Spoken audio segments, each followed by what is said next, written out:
हमने रोबोट्स के बारे में पढ़ा कि robots.txt आपके सर्च क्रॉलर्स की बिहेवियर को कंट्रोल करती है कि कैसे वो आपकी वेबसाइट क्रॉल करते हैं और क्या इंडेक्स करेंगे क्या नहीं करेंगे। तो आप कंट्रोल कर सकते हैं कि आपने कौन से पेजेस पे किस क्रॉलर को अलाउ करना है और कौन से पेजेस पे किस क्रॉलर को ब्लॉक करना है।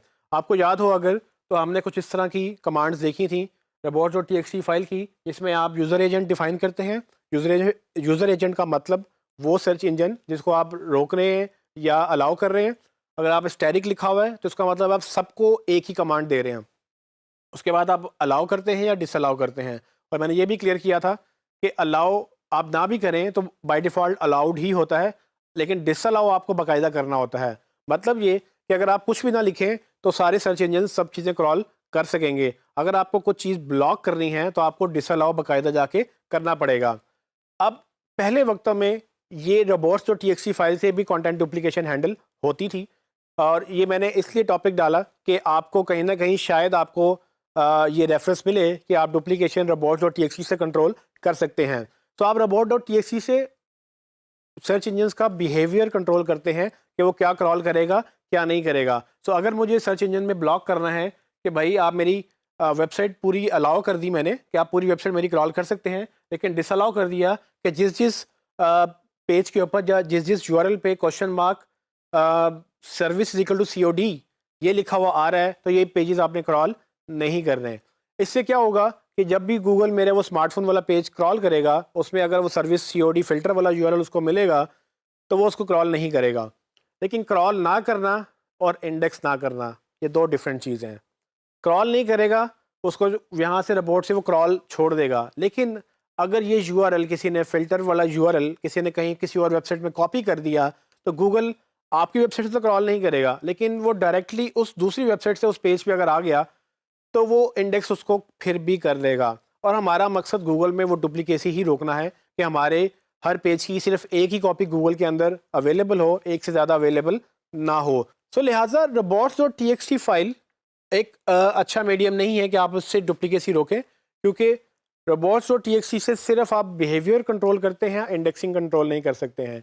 तो आप ये कोशिश करें कि जब भी आप किसी चीज़ को नहीं चाहते गूगल के अंदर, उसको या तो 301 रीडायरेक्ट से कंट्रोल करें, मतलब कि वो पूरे का पूरा यूआरएल ही ख़त्म हो जाए। जब भी वो ओपन हो वो दूसरा प्रेफर्ड यूआरएल आपका वही आए जो आप चाहते हैं, उसकी कॉपी सारी की सारी रीडायरेक्ट हो जाए। लेकिन जहाँ पर आप रीडायरेक्ट नहीं लगा सकते, जहाँ पर आपको वो फ़िल्टर वाले, क्राइटेरिया वाले, क्यूरी वाले यूआरएल चाहिए, वहाँ पर आप कोशिश करें कि कैनोनिकल टैग्स डालें, ताकि गूगल जब भी उनको क्रॉल करे वो आपको वही पेज पे आपको रैंक करेगा जो आपने मेन जो पेज आपने इसका कैनोनिकल डाला हुआ होगा। सो इस तरह से आप अपनी डुप्लीकेशन कंट्रोल कर सकते हैं। robots.txt में सिर्फ फ्लो कंट्रोल करेंगे, इससे डुप्लीकेशन।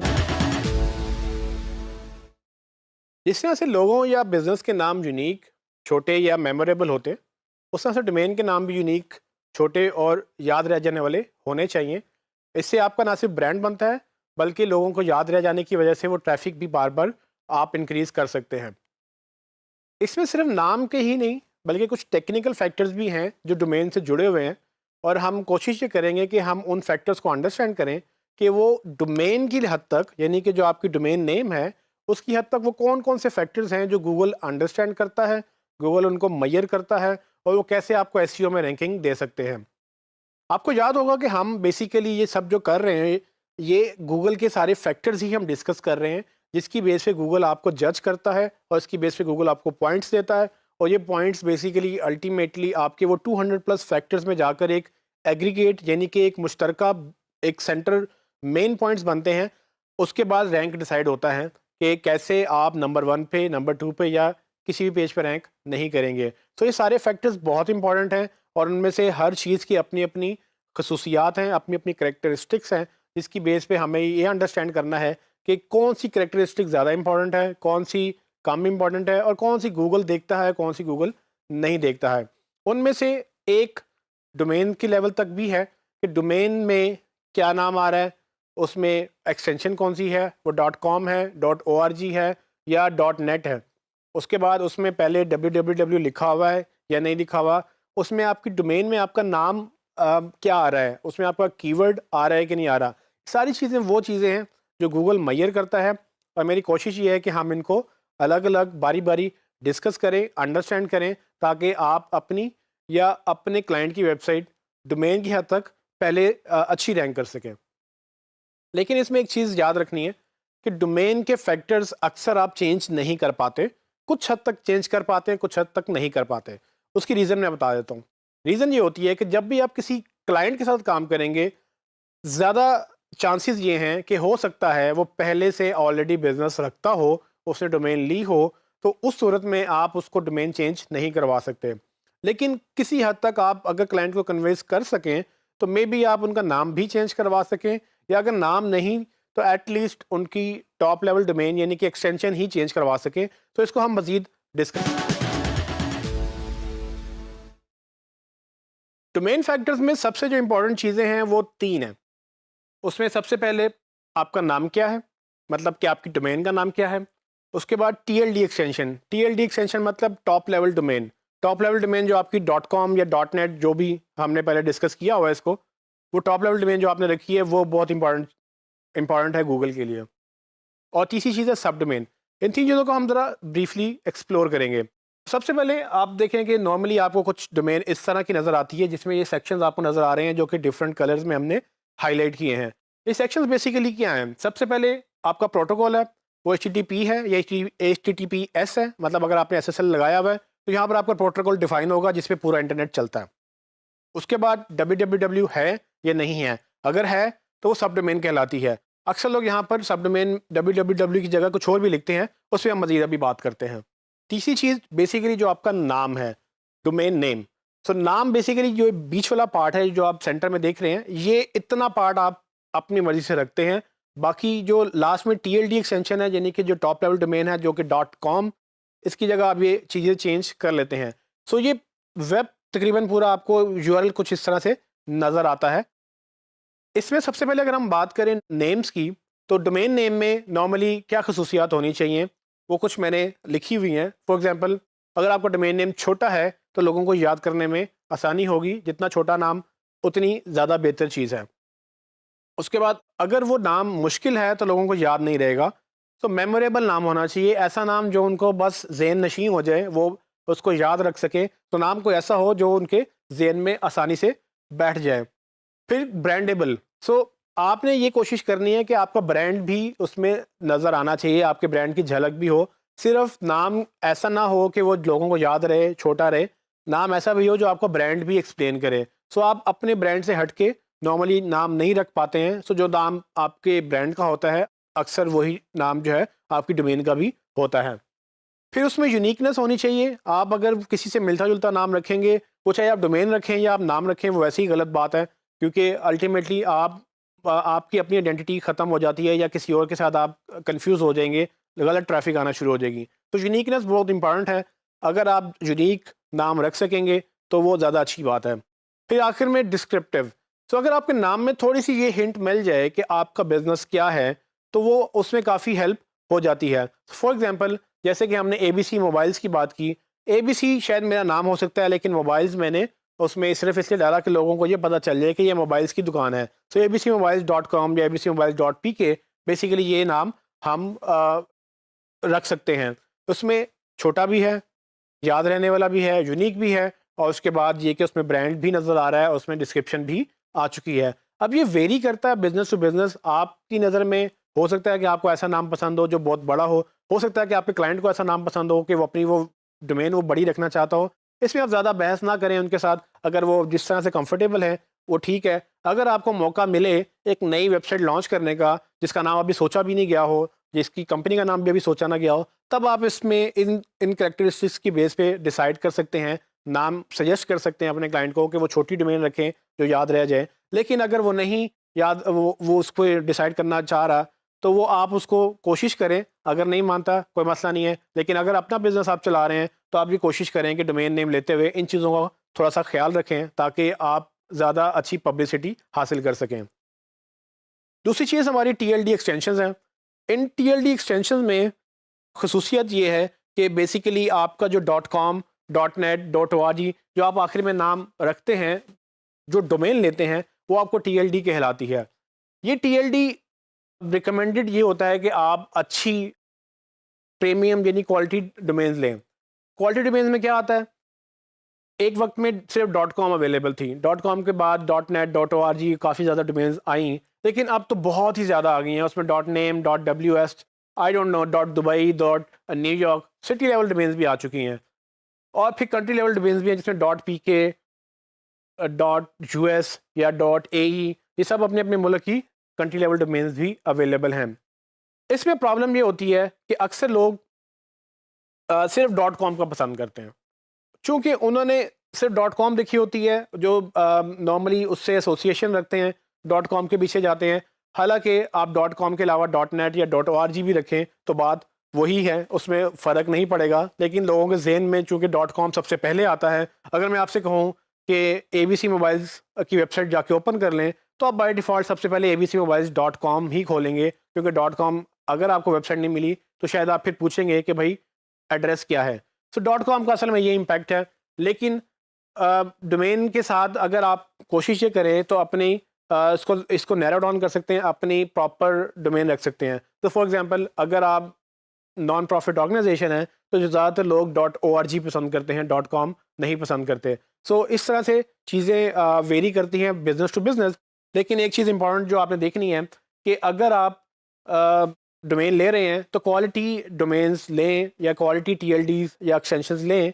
.biz .info .name या इस तरह की दूसरी जो आम डोमेन्स हैं इनसे अवॉइड करें। ये नॉर्मली लो क्वालिटी डोमेन्स समझी जाती हैं और इस पे वेबसाइट्स जो हैं उनकी क्रेडिबिलिटी ज़्यादा नहीं होती है। तो हमें क्रेडिबिलिटी चाहिए, हम चाहेंगे कि हमारी डोमेन्स उन एक्सटेंशंस पे हों जिनको गूगल या बाकी सर्च इंजन क्रेडिबल समझते हैं। क्रेडिबल मतलब कि उस पर स्पैमिंग कम होती है, उस पर जो है ना वो मुश्किल है स्पैमिंग, तो वो गूगल उन पर ट्रस्ट करता है। तो आप लो क्वालिटी डोमेन से अवॉइड करें। तीसरी चीज़ सब डोमेन्स की है। आपने ये चीज़ अंडरस्टैंड करनी है कि सब डोमेन एक डिफरेंट डोमेन होती है। पहले हमने डिस्कस किया कि गूगल हर URL को एक डिफरेंट URL समझता है, चाहे उसमें एक छोटी सी भी एक लेटर की भी उसमें चेंज हो तो गूगल उसको एक डिफरेंट URL समझता है। लेकिन अगर वो लेटर आपकी डोमेन के अंदर ही फॉलो करता है तो डोमेन असल में चेंज नहीं होती, डोमेन वही रहती है, बेशक पेजेस गूगल उसको डुप्लीकेट ही समझ रहा हो। लेकिन www ये डोमेन नहीं है, ये सब डोमेन है। सो लोग अक्सर www लिखना पसंद करते हैं, असल में इसकी ज़रूरत नहीं होती। आप abcmobiles.com भी करेंगे तो आपकी यही डोमेन बन जाती है। लेकिन कुछ लोग जैसे कि .com पसंद करते हैं तो वो ये भी पसंद करते हैं कि भाई www होना चाहिए। इसकी रीज़न क्या है किसी को नहीं पता। एक वक्त में इसको अच्छा समझा जाता था, अब बेसिकली लोग इसको एक बर्डन समझते हैं, क्योंकि छोटे नाम में अगर आप ये 4 लेटर निकाल दें www. इसकी कोई ज़रूरत नहीं है, इसके बगैर भी वेबसाइट्स ओपन हो जाती हैं। अनलेस कि आपको ज़रूरत हो, कोई टेक्निकल रीज़न हैं कि आपको www. चाहिए किसी सर्वर की वजह से या टेक्निकल रीज़न की वजह से, फिर ठीक है, फिर मसला नहीं है। लेकिन अगर आप इसको अवॉइड कर सकते हैं तो आप इसको अवॉइड कर लें। उसकी रीज़न ये है कि ये एक सब डोमेन है, ये आपकी नेम के आगे एक सब डोमेन कहलाई जाती है, और इसके अगेंस्ट आपको मैं अगर दिखाऊं तो आपको कुछ इस तरह के URL नज़र आते होंगे। अक्सर लोग अपना ब्लॉग जो है वो सब डोमेन पे रखते हैं, यानी कि blog.abcmobiles.com बजाय इसके कि वो abcmobiles.com/blogs पे जाएं, वो blog.abcmobiles.com पे चले जाते हैं। इसमें प्रॉब्लम्स 2 आ जाती हैं। एक तो ये कि ब्लॉग या www या जितने भी आपने ये सब डोमेन लिखी हैं, ये एक डिफरेंट डोमेन कहलाती है। डिफरेंट डोमेन का मतलब ये है कि आपकी मेन डोमेन अलग है और ये अलग है।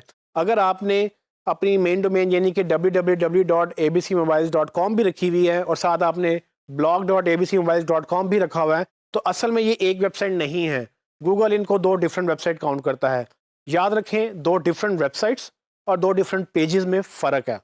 पेजेस एक ही वेबसाइट के मल्टीपल पेजेस हो सकते हैं, लेकिन 2 डिफरेंट वेबसाइट के पेजेस भी अलग हैं और पूरी की पूरी डोमेन अलग है। इसका मतलब ये है कि अगर आप एक डोमेन की SEO कर रहे हैं तो वो अलग रह जाएगी, दूसरी डोमेन की SEO आपको 0 से करनी पड़ेगी। तो ये 2 डिफरेंट डोमेन्स की वजह से SEO भी डिवाइड हो जाएंगी। जितनी ज़्यादा आप सब डोमेन्स बनाएंगे उतनी दफ़ा आपको SEO भी मल्टीप्लाई करनी पड़ेगी। सो अगर आप एक ही डोमेन पर रह के SEO करेंगे तो पूरी डोमेन का जो इफेक्ट है वो एक प्रॉपर आपको सपोर्ट करेगा कि अगर आपके 4 पेजेस इंडेक्स्ड हैं तो बाकी 4 भी हो जाएंगे। लेकिन अगर आपकी डोमेन ही अलग है और आपने सब डोमेन अलग कर दिया है तो वो 4, बेशक आप दोनों पे 4-4 पेजेस रखें पर उसकी SEO अलग होगी, इसकी SEO अलग होगी। हालांकि पब्लिक के लिए या ऑडियंस के लिए वो एक ही वेबसाइट है या उस एक ही ब्रांड को रिप्रेजेंट कर रही है। सो ये छोटी सी गलती है जो लोग करते हैं, आप इसको अवॉइड कर सकते हैं। कोशिश करें कि एक्स्ट्रा कैरेक्टर्स ना डालें, www की ज़रूरत नहीं है तो मत लिखें।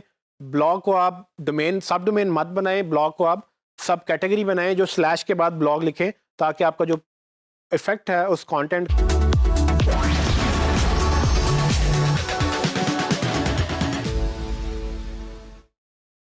हम शुरू से ये पढ़ते आ रहे हैं कि गूगल ने यूज़र्स को बेस्ट रिजल्ट दिखाना है। उसके लिए सर्च क्वेरी तो मैटर करती है, लेकिन यूज़र का कॉन्टेक्स्ट भी मैटर करता है। कॉन्टेक्स्ट में सबसे इंपॉर्टेंट जो फैक्टर है वो लोकेशन है, कि यूज़र कहाँ पे है, उसको उस वक्त उस लम्हे क्या चाहिए होगा। तो गूगल ये चीज़ें बड़ी कंसिडर करता है। तो लोकेशन को अंडरस्टैंड करने के लिए और उसको बेटर रिजल्ट दिखाने के लिए गूगल लोकल रिजल्ट्स को पहले लेकर आता है और इंटरनेशनल रिजल्ट्स को बाद में लेके आता है। तो फॉर एग्जांपल, अगर आप एक मार्केट में खड़े होके पिज़्ज़ा रेस्टोरेंट ढूंढें या कोई और रेस्टोरेंट ढूंढें, क्या आपको लाहौर के अंदर लाहौर के रेस्टोरेंट चाहिए होंगे या लाहौर के अंदर आपको न्यूयॉर्क के रेस्टोरेंट दिखाए जाएँ? तो यकीनन आपको लाहौर में लाहौर के रेस्टोरेंट चाहिए, या आप जिस भी शहर में हैं, जिस भी लोकेलिटी में हैं, आपको वहीं के रिजल्ट्स आस-पास चाहिए होंगे। गूगल ये चीज़ें अंडरस्टैंड करता है और गूगल इसको मेजर भी करता है। डोमेन्स के अंदर भी असल में ये चीज़ वैलिड है। सो इसीलिए जब country based top level domains launch हुई, यानी कि .pk या .com.pk, तो ये सारी चीज़ें गूगल ने उसके साथ एसोसिएट की, और अब गूगल एक्चुअली में आपको रैंकिंग बेहतर देता है अगर आप लोकल कंट्री लेवल डोमेन्स रखेंगे। सो फॉर एग्जांपल, मैं अपने स्टोर की बात करूं, हमारा जो ABC मोबाइल स्टोर है उसकी .com डोमेन है। अब .com एक जेनेरिक ग्लोबल डोमेन है। सो अगर मेरा बिजनेस ग्लोबल है तो .com रखना समझ आती है, लेकिन अगर मेरा बिजनेस सिर्फ पाकिस्तान में है तो आपके ख्याल में इन दो डोमेन में से कौन सी डोमेन बेहतर है?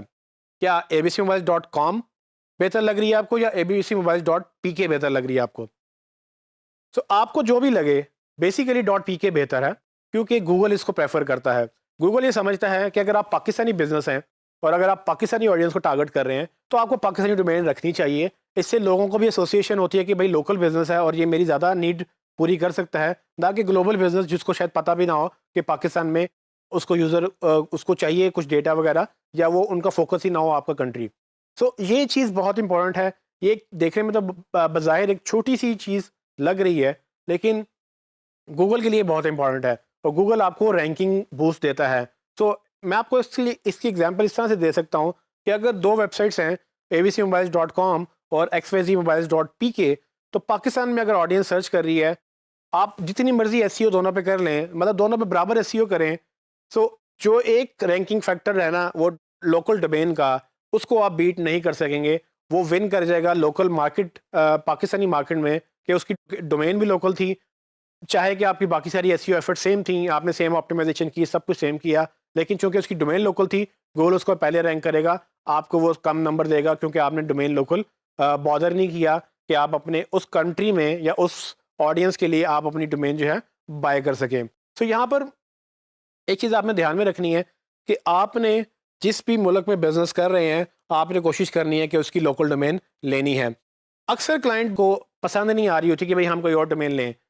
मैंने आपको पहले कहा कि आप डोमेन नेम ना चेंज करवाएं, क्योंकि हर एक का बिजनेस अपना उसका नाम होता है, उस पर आप बहस ज़्यादा नहीं कर सकते। वो रखना चाहें तो रख सकते हैं। मैंने आपको ये भी कहा कि आप www ना निकालें अगर वो नहीं चाहते निकालना, क्योंकि इसमें इतना ज़्यादा फ़र्क नहीं पड़ता। लेकिन मैं आपको इस पे कहूँगा कि इस पे आप ज़रूर उनसे ज़िद करें, इसलिए कि ये आपकी एसईओ बेहतर करेगी। अगर आप यूएस के अंदर हैं तो .com चलाने की बजाय .us लें, ताकि आप .com की जगह .us को रैंक करवा सकें। होता ये है कि अगर आप मल्टीपल कंट्री में बिजनेस कर रहे हैं तो हर कंट्री की डोमेन लेते जाएं। अगर आप पाकिस्तान में हैं तो .pk लें, अगर आप यूएई में हैं तो .ae लें। चूंकि आपका ब्रांड है और .com भी आपको चाहिए, तो आप .com भी अपने पास रखें, ताकि वो कोई और ना ले ले, वो भी ब्रांड आपके पास रहे। सो आपने जब भी बिजनेस करना है, अपने लोकल कंट्री की डोमेन्स लाजमी लेनी है, और जब एसईओ की बात आएगी, जब आप एसईओ करेंगे तो ये कोशिश करनी है कि लोकल डोमेन पे एसईओ करें, .com को रीडायरेक्ट कर लें, जो कि मैंने 301 रीडायरेक्ट पहले बताया था आपको। आप वो 301 रीडायरेक्ट लगा लें कि अगर कोई abcmobiles.com खोले तो ऑटोमेटिकली abcmobiles.pk पे ही लैंड करे, और .pk की होने की वजह से आप बाकी वेबसाइट से ऊपर आ जाएंगे जो .com में ही पाकिस्तानी ऑडियंस को टारगेट। डोमेन नेम्स की हमने पहले बात की कि वो छोटे हों, यादगार हों और यूनिक हों, तो वो अच्छे रहते हैं। मैं आपको दोबारा कैरेक्टरिस्टिक्स दिखा देता हूँ कि ये अगर आप 4-5 कैरेक्टरिस्टिक्स अपनी डोमेन लेते हुए अगर याद रखें तो आपको आसानी होगी, डोमेन आपकी अच्छी रहेगी। लेकिन एक और बड़ा इंपॉर्टेंट फैक्टर है डोमेन लेते हुए जो याद रखना होता है, वो ये कि अगर आप अपने डोमेन में ही अपना कीवर्ड डाल दें तो उसमें आपकी इम्पैक्ट डबल हो जाता है या काफ़ी गुना बढ़ भी सकता है। तो फॉर एग्ज़ाम्पल ये अगर आप में ABC मोबाइल्स, अगर हम स्टोर की बात करें तो ABC मोबाइल्स मैं शायद abc.com खाली ले लेता, लेकिन चूंकि मोबाइल्स की मेरी दुकान थी तो मैंने abcmobiles.com ली ताकि ABC के साथ थोड़ा डिस्क्रिप्टिव नाम भी आ जाए कि मोबाइल्स है। लेकिन इसको मैं मज़ीद कैसे बेहतर कर सकता था? अगर मैंने उस वक्त कीवर्ड रिसर्च कर ली होती तो मैं पहले ही समझ जाता कि लोग मोबाइल्स नहीं ढूंढते, मोबाइल स्टोर ढूंढते हैं। और अगर मेरी रिपेयर की शॉप है तो मैं मोबाइल रिपेयर्स की शायद लोग सर्च करते हैं। तो इसी डोमेन को अगर मैं बेहतर करूं तो abcmobiles.com को मैं abcmobilestore.com भी तो ले सकता था, abcmobilerepairs.com भी तो ले सकता था। डिपेंडिंग ऑन कि मेरा बिजनेस क्या है, मैं अपने डोमेन में अपना कीवर्ड अगर डाल दूँ तो मेरी ज़िंदगी आसान इस तरह से हो जाती है कि गूगल को आसानी होती है आपको आइडेंटिफाई करने में कि भाई आपका बिजनेस क्या है, आपकी ऑडियंस क्या सर्च करी होगी। और अगर कोई भी बंदा लिखे कि जी मोबाइल स्टोर इन लाहौर या मोबाइल स्टोर इन पाकिस्तान, तो मेरी चूँकि नाम डोमेन में ही नाम है या नाम में ही मेरा कीवर्ड है, तो क्या होगा कि गूगल मुझे रैंक बेहतर करेगा क्योंकि वो देखेगा कि इसकी डोमेन में भी नाम है और वो कीवर्ड यही लोग सर्च कर रहे हैं। वो उनको उसको लगेगा कि लोग मेरा नाम ही सर्च कर रहे हैं, जबकि वो मेरा नाम तो है लेकिन उसमें मेरा कीवर्ड भी मेरे नाम में ही शामिल है। इसकी एग्जांपल मैं आपको अपनी कंपनी से भी दे सकता हूँ कि लोग जब डिजिटल मार्केटिंग की एजेंसी ढूंढते हैं तो वो डिजिटल मार्केटिंग या डिजिटल मार्केटिंग पाकिस्तान लिखते हैं।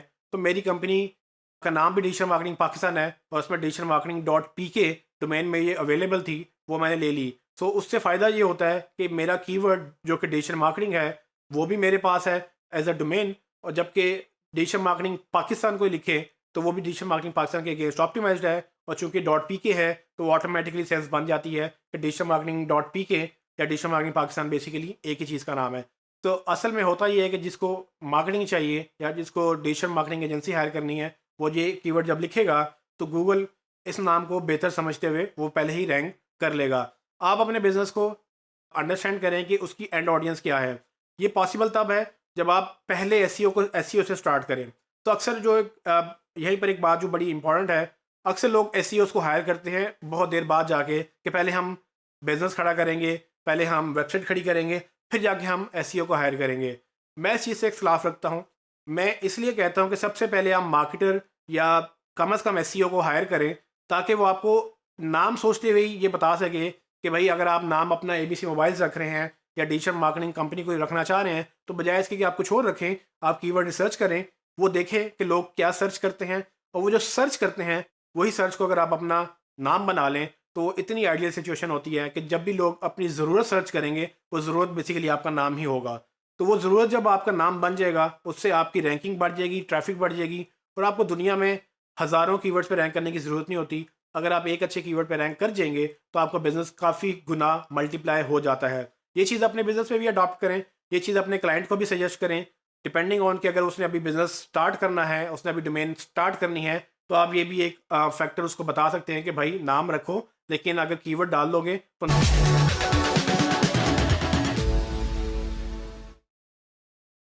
जैसे कि हमने पहले डिस्कस किया है कि एसईओ अकेले नहीं हो सकती, बहुत सारी चीज़ें आपको मिलकर करनी पड़ेंगी अपनी टीम के साथ, और उस टीम में आपका एक डेवलपर भी हो सकता है और आपका डिज़ाइनर भी हो सकता है और कंटेंट या दूसरी चीज़ें भी हो सकती हैं।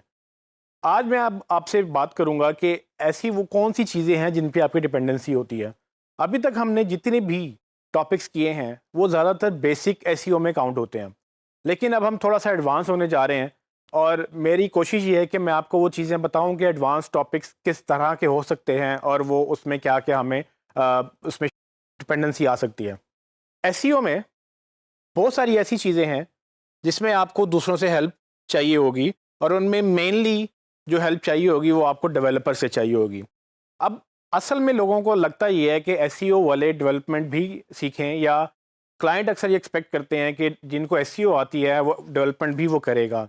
आपने ये अंडरस्टैंड करना है कि अव्वल तो अगर आपको एसईओ के साथ डेवलपमेंट आ जाए तो बहुत सारी टेक्निकल चीज़ें आप खुद भी इम्प्लीमेंट कर सकते हैं। इसी को टेक्निकल एसईओ में भी काउंट किया जाता है क्योंकि बहुत सारी चीज़ें गूगल ऐसी देख रहा होता है जो सिर्फ कंटेंट या मेटा टैग से रिलेटेड नहीं है। वो आपकी वेबसाइट किस पे बनी है, कैसे बनी है, कोड कैसा था, क्वालिटी कैसी थी, उसकी स्पीड कैसी थी, ये सारी वो चीज़ें हैं जो एडवांस फैक्टर्स में आती हैं और आप चाह कर भी ये नहीं कर सकते जब तक कि आप वो डेवलपर बन ना जाएं।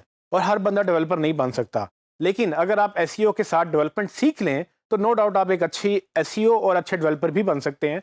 लेकिन एक प्रॉब्लम जो लोगों को आती है वो ये कि जब वो एसईओ के साथ डेवलपमेंट नहीं जानते, वो शर्म के मारे वो गिल्ट समझते हैं कि जी हमें नहीं आता, वो इस गिल्ट की वजह से क्लाइंट से बात भी नहीं करते, ना ही अपनी वेबसाइट को ठीक करते हैं कि भाई हमें ये करना है और हमें नहीं आता तो क्लाइंट को पता चल जाएगा तो शायद वो पैसे नहीं देगा। ये चीज़ मैं आपकी क्लियर करना चाहता हूँ कि आपको किसी भी तरह से इस चीज़ में ये परेशानी की ज़रूरत नहीं है कि भाई मुझे ये डेवलपमेंट नहीं आती है तो मैंने काम नहीं करना। आपने अंडरस्टैंड ये करना है कि बहुत सारी चीज़ें एसईओ पे अफेक्ट करती हैं जो कि आपकी जॉब नहीं है। ये आपकी जॉब है कि सर्च इंजन पे या गूगल पे रैंकिंग की किस किस से अफेक्ट आपको हो रहा है। तो फॉर एग्जांपल अगर आपकी वेबसाइट अच्छी नहीं है और गूगल पे आप ऊपर नहीं आ पा रहे हैं, उस वेबसाइट की वजह से जॉब आपकी ख़राब होगी क्योंकि आपकी परफॉर्मेंस ख़राब हो रही है। आपकी परफॉर्मेंस आपके क्लाइंट ने देखनी है, लेकिन आपकी गलती नहीं है, गलती डेवलपमेंट की या वेबसाइट की है, जिसकी वजह से आपकी वेबसाइट या आपकी परफॉर्मेंस हर्ट हो रही है। आपने इसमें शर्म नहीं करनी क्योंकि आपकी ये जॉब ही नहीं है और डेवलपमेंट की ये जॉब है, लेकिन उनको एसईओ नहीं आती है। सो आपने डेवलपमेंट के साथ बैठकर क्लाइंट को समझाना है कि मैं डेवलपर के साथ बैठूंगा और आपने डेवलपमेंट वालों को यानी डेवलपर्स को आपने वो अपनी चीज़ें देनी है, वो उसको इम्प्लीमेंट कर देंगे, उसमें मसला नहीं होगा। लेकिन सिर्फ आपने बात करनी है। होता ये है कि आप जब ये करेंगे नहीं तो आपके कंपेटिटर्स ये कर रहे होंगे। जब आपके कंपेटिटर्स कर रहे होंगे वो आपसे ऊपर निकल जाएंगे, वो गूगल में अच्छा रैंक कर जाएंगे। आप अपनी वेबसाइट की बात करें या क्लाइंट की वेबसाइट की बात करें, आपकी रिजल्ट्स रुक जाएंगे। सो अगर आपका कंपेटिटर ऊपर चला गया इस वजह से कि उसने डेवलपमेंट भी अच्छी करवा ली और जो चीज़ें एसईओ पे अफेक्ट करती थी, तो वो आपको बीट कर जाएगा और आप पीछे रह जाएंगे। सो आपने फोकस ये करना है कि जो भी चीज़, चाहे वो डिज़ाइन है, चाहे वो डेवलपमेंट है, जो भी चीज़ आपकी एसईओ पे अफेक्ट करती है वो आपने करवानी है, ये आपकी ज़िम्मेदारी है। लेकिन बहुत सारी चीज़ें जो आप खुद नहीं कर सकते, आप उसके लिए रिसोर्सेज मांगें या रिसोर्सेज हायर करें या अपने क्लाइंट से कहें कि मुझे अपनी टीम दे दो या मेरी टीम हायर कर लो। इन एनी केस वो काम होगा तो एसईओ बेहतर होगी, अगर वो काम नहीं होगा तो एसईओ बेहतर नहीं होगी। तो ये चीज़ आपने ज़हन में रखनी है कि आपको बिल्कुल भी झिझक नहीं होनी चाहिए अपने क्लाइंट से बात करते हुए कि भाई मुझे डेवलपमेंट करनी है और ये बहुत सारे टेक्निकल फैक्टर्स हैं जो डेवलपर ही कर सकता है, मैं नहीं।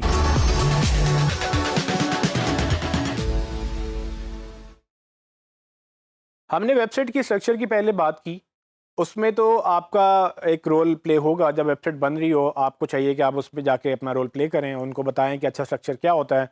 अगर आपको मौका नहीं मिला, आप बाद में ज्वाइन किया आपने या वेबसाइट पहले बन चुकी थी, तो आप उसका कुछ नहीं कर सकेंगे। आप बाद में सजेशन करवा सकते हैं, वो रीडू करवा सकते हैं, लेकिन डिपेंड करता है क्लाइंट कितना एग्रीड होगा या नहीं होगा। एक और चीज़ आपने अंडरस्टैंड करनी है कि स्ट्रक्चर के अलावा भी वेबसाइट में यूज़र एक्सपीरियंस की और बड़ी चीज़ें हैं। वेबसाइट का डिज़ाइन या वेबसाइट का एक्सपीरियंस बहुत इंपॉर्टेंट है। उसमें ना सिर्फ आपका डिज़ाइन आता है, बल्कि आपके फ़ॉन्ट्स क्या यूज़ हुए, आपने वाइट स्पेस कैसे यूज़ की, उसका साइज़ क्या था, आपने इमेजेस कौन से यूज़ किए, उसका लेआउट कैसे रखा, कौन सी इन्फॉर्मेशन ऊपर रखी, कौन सी इन्फॉर्मेशन नीचे रखी। ये सारी चीज़ें एक वेबसाइट की पूरे यूज़र एक्सपीरियंस में हेल्प करती हैं। अब आप ये कहेंगे कि ये काम तो मेरा है ही नहीं और ये तो डेवलपमेंट को चाहिए या तो डिज़ाइनर को चाहिए कि ये काम करें। लेकिन यही चीज़ अगर आपको याद हो तो मैंने पहले भी ज़िक्र किया कि बहुत सारी चीज़ें हम खुद नहीं कर सकेंगे, बहुत सारी चीज़ें हमें डेवलपमेंट या डिज़ाइन ने करके देनी है। वो डिपेंडेंसी है हमारी और इसमें शर्म की बात नहीं है कि अगर हम उसको एडमिट कर लें और क्लाइंट को बताएं कि ये भाई हमें चाहिए और ये करना होगा। अगर स्ट्रक्चर अच्छा है, वेबसाइट का एक्सपीरियंस क्या होगा मैं आपको उसको बता देता हूँ। हमें इसको समझने के लिए एक टर्म समझनी पड़ेगी जिसको बोलते हैं बाउंस रेट। बाउंस रेट क्या होता है? बाउंस रेट का मतलब ये है कि अगर यूज़र आपकी वेबसाइट पे आए कहीं से भी और वो आके उसी पेज से एग्ज़िट कर जाए। फॉर एग्ज़ाम्पल मैंने गूगल में सर्च किया और मैंने एक पेज देखा, उस पेज पे मैंने क्लिक किया और मैं उस पेज को विज़िट करता हूँ। जैसे ही मैं उस पेज को विज़िट करता हूँ, मैं उस पेज से किसी और पेज पे नहीं जाता, कोई क्लिक नहीं करता, कुछ भी नहीं करता और मैं उसी पेज से एग्ज़िट कर देता हूँ, मतलब कि मैं उसको बंद कर देता हूँ। इसको बाउंस रेट कहते हैं। सो मैं वहाँ पे गया और मैं बाउंस होके वापस आ गया। गूगल की नज़र में ये एक नेगेटिव फैक्टर है। गूगल ये कहता है कि अगर आपकी वेबसाइट अच्छी थी तो यूज़र को आगे जाना चाहिए था। अगर यूज़र आपकी वेबसाइट पे आ रहे हैं और वो छोड़ के जा रहे हैं, वो आगे कुछ नहीं कर रहे हैं, तो इसका मतलब ये है कि या तो यूज़र गलत था आपका, मतलब कि आप किसी गलत कीवर्ड पे रैंक हो गए हैं, तो वो आपको डी रैंक करने की कोशिश करेगा कि भाई ये जो यूज़र सर्च करता है और इस पेज पे जाता है तो उसको वो मिलता नहीं जिसकी जो चीज़ें सर्च करता है, और इसीलिए वो छोड़ जाता है। तो ये चीज़ें यूज़र एक्सपीरियंस में आती हैं जो कि नज़र नहीं आती, बट एसईओ के लिए बड़ी इंपॉर्टेंट है।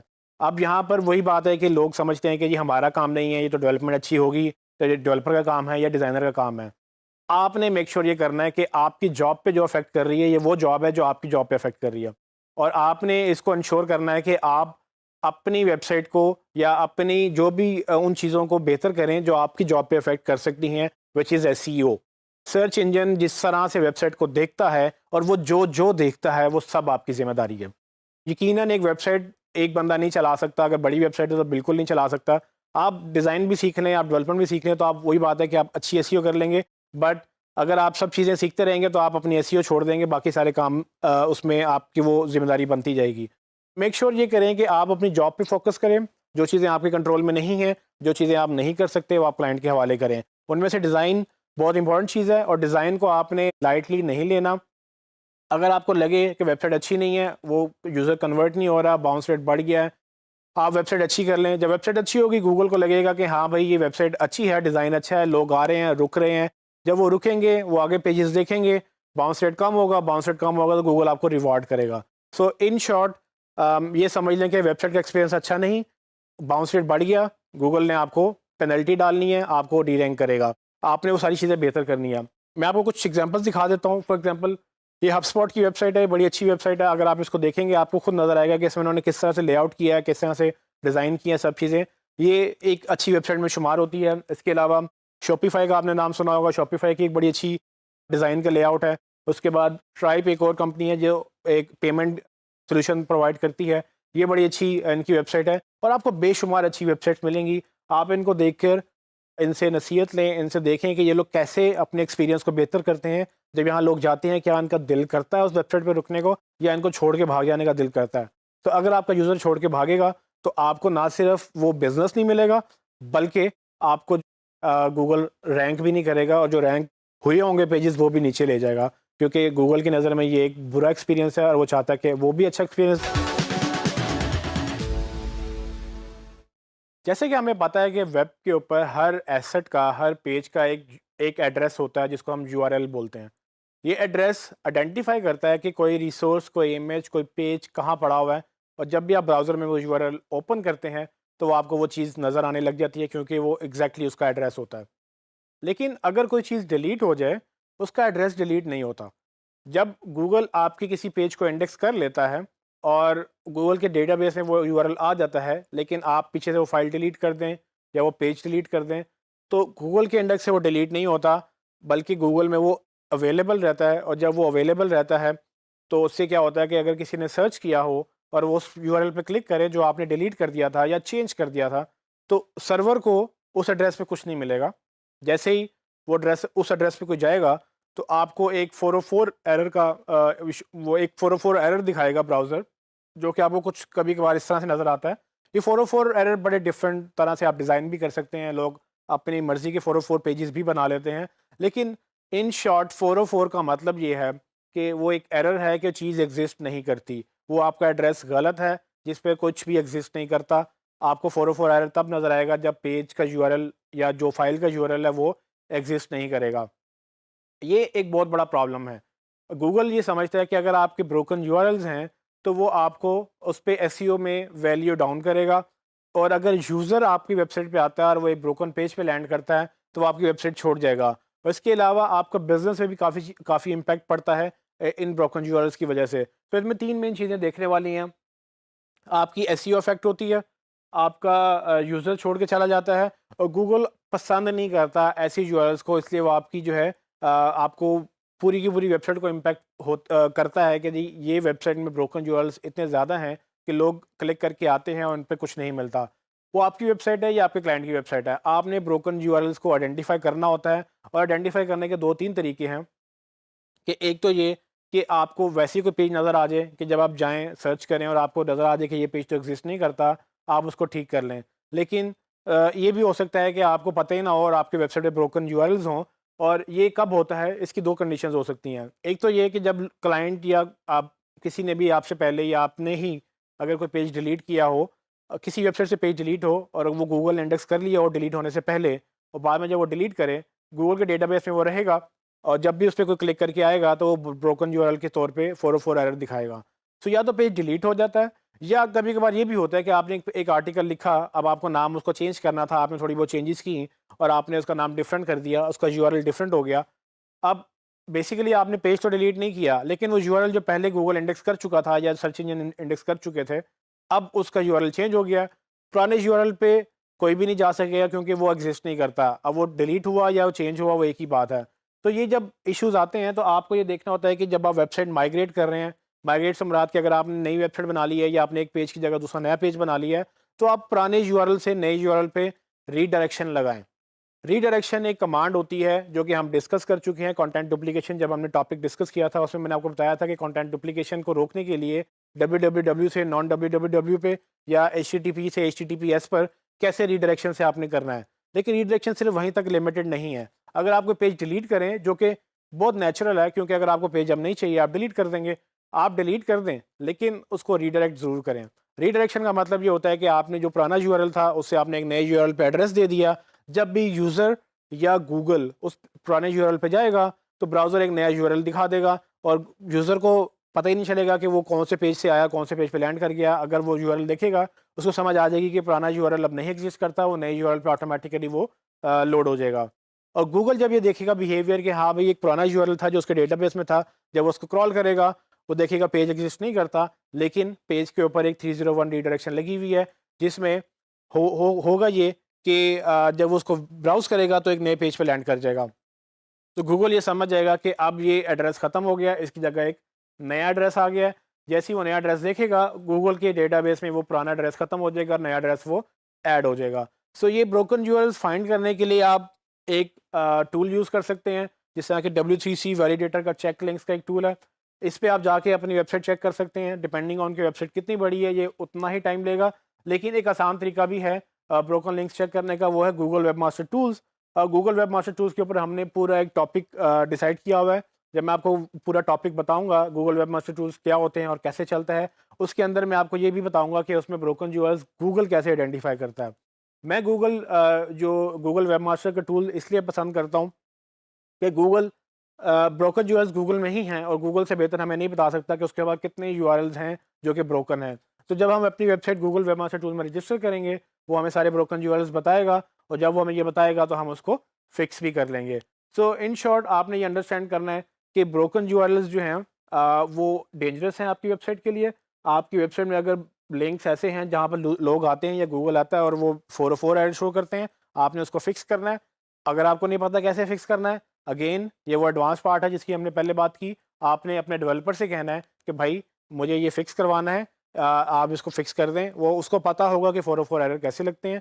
अगर आप वर्डप्रेस यूज़ कर रहे हैं आपको प्लगइन मिल जाएंगे, आप प्लगइन्स के तहत भी प्लगइन्स यूज़ करते हुए आप अपने ब्रोकन यूआरएल्स को खुद भी फिक्स कर सकेंगे। लेकिन इन शॉर्ट अगर आपको नहीं पता तो ये ऐसी चीज़ है जिसमें हेल्प मांगने में कोई मसला नहीं है। आप अपने डेवलपर से कहेंगे भाई ये ब्रोकन यूआरएल्स हैं, मुझे बता दो कैसे करते हैं या मुझे कर दो। जब आपको खुद समझ आ जाएगी आप खुद भी कर लेंगे। लेकिन ब्रोकन यूआरएल्स अगर होंगे तो आपके एसईओ पे नेगेटिव इफेक्ट होगा, इसको आपने ख़त्म करना है।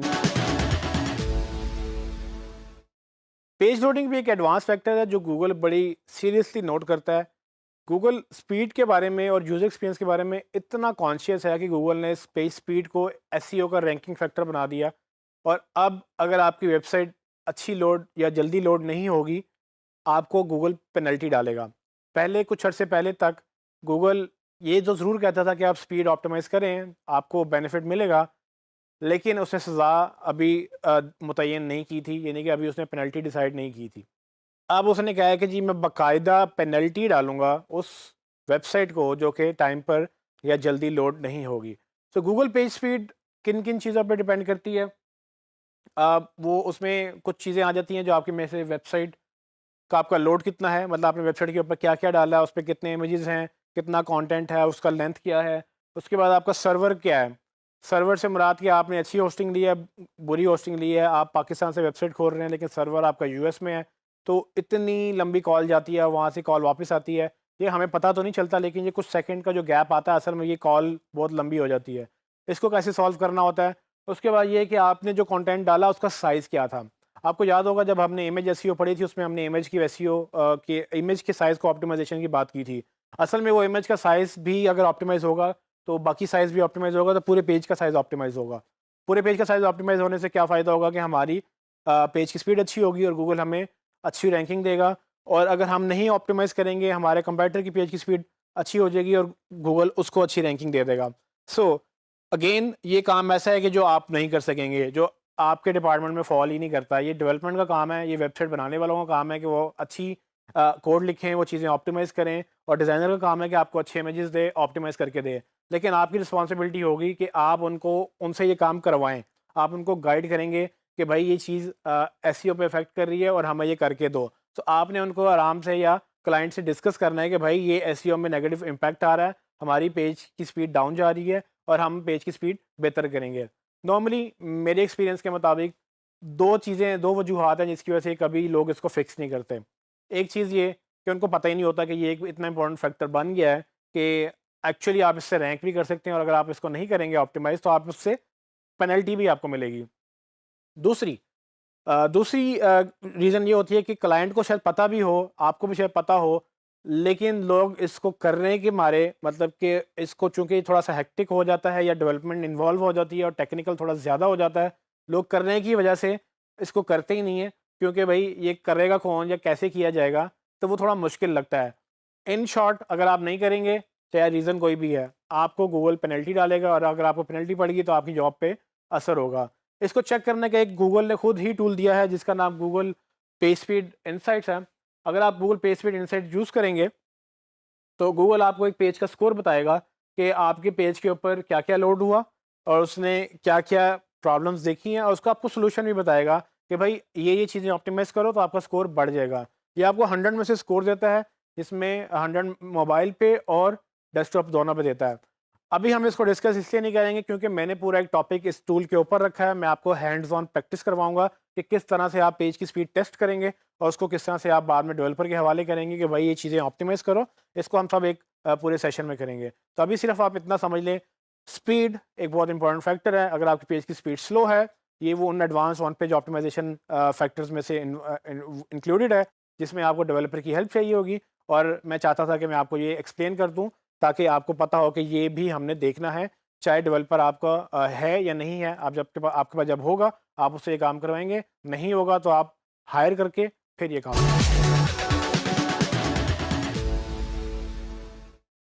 दुनिया सारी मोबाइल की तरफ जा रही है। हर एक की जेब में स्मार्टफ़ोन आ गया है, और हो ये रहा है कि अब आप स्मार्टफ़ोन से जो वेबसाइट पे आने वाली ट्रैफ़िक है वो वेबसाइट से वो कंप्यूटर से आने वाली ट्रैफ़िक से बढ़ गई है। मतलब ये कि डेस्कटॉप का ट्रेंड फ़ॉल कर रहा है, लोग आहिस्ता-आहिस्ता डेस्कटॉप छोड़ते जा रहे हैं, और मोबाइल से जो वेबसाइट का ट्रैफ़िक है वो ग्रो कर रहा है। इस सारे मामले के अंदर गूगल भी ये चाहता है कि वेबसाइट्स जो हैं वो मोबाइल फ्रेंडली हों, जिनको हम mobile friendly websites in short बोलते हैं।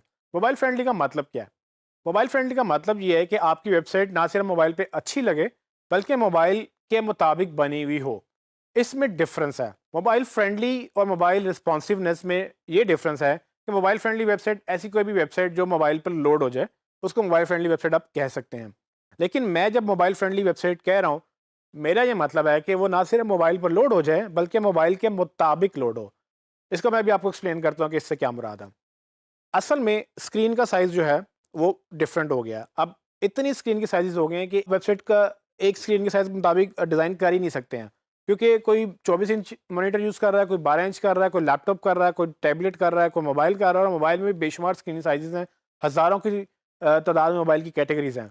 सो होगा क्या कि जब आपकी वेबसाइट हर स्क्रीन साइज़ के ऊपर अच्छी नहीं लगेगी, और अगर आपने सिर्फ डेस्कटॉप की बनाई होगी, तो ऑटोमेटिकली छोटी स्क्रीन्स पे वो अच्छी नहीं लगेगी। सो मोबाइल रिस्पॉन्सिव वेबसाइट्स का मतलब ये है कि जितना स्क्रीन का साइज़ है, चाहे वो टैबलेट है, चाहे वो लैपटॉप है, या चाहे वो बड़ी स्क्रीन है, जितना भी स्क्रीन का साइज़ है उसके मुताबिक वो डिज़ाइन प्रॉपरली ऑप्टिमाइज्ड होगा, और उसके मुताबिक वो उसको दिखाएगा कि कैसे किस स्क्रीन पे क्या शो करना है।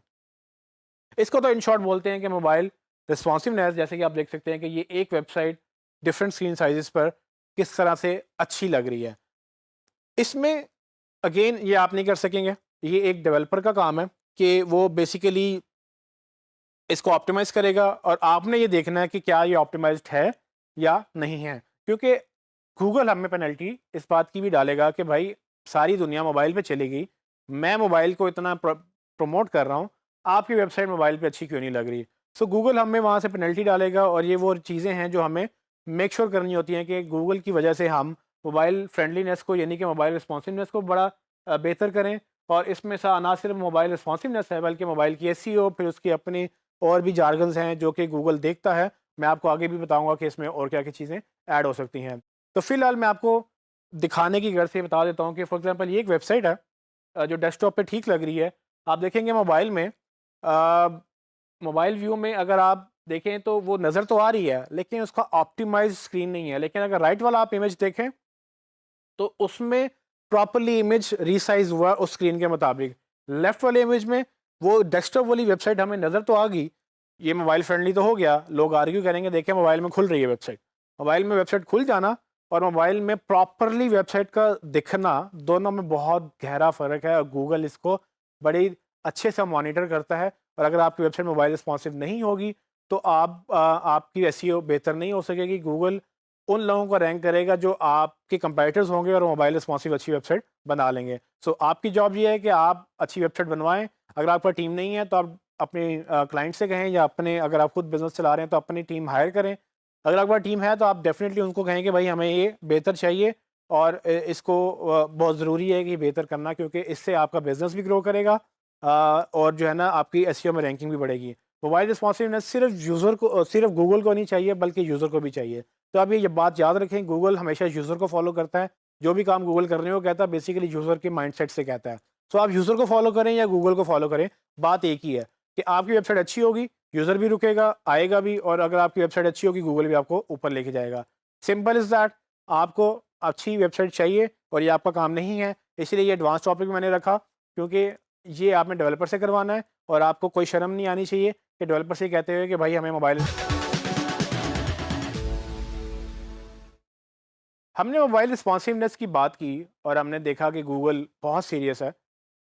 इसको एक स्टेप फर्दर ले गया गूगल, और उसने एक एएमपी फॉर्मेट निकाला, जिसके तहत वो चाहता है कि गूगल की जितनी भी वेबसाइट हैं दुनिया में, वो गूगल के मुताबिक एएमपी फॉर्मेट पे कन्वर्ट हो जाएं, ताकि गूगल उनको मोबाइल में अच्छी तरह से दिखा सके।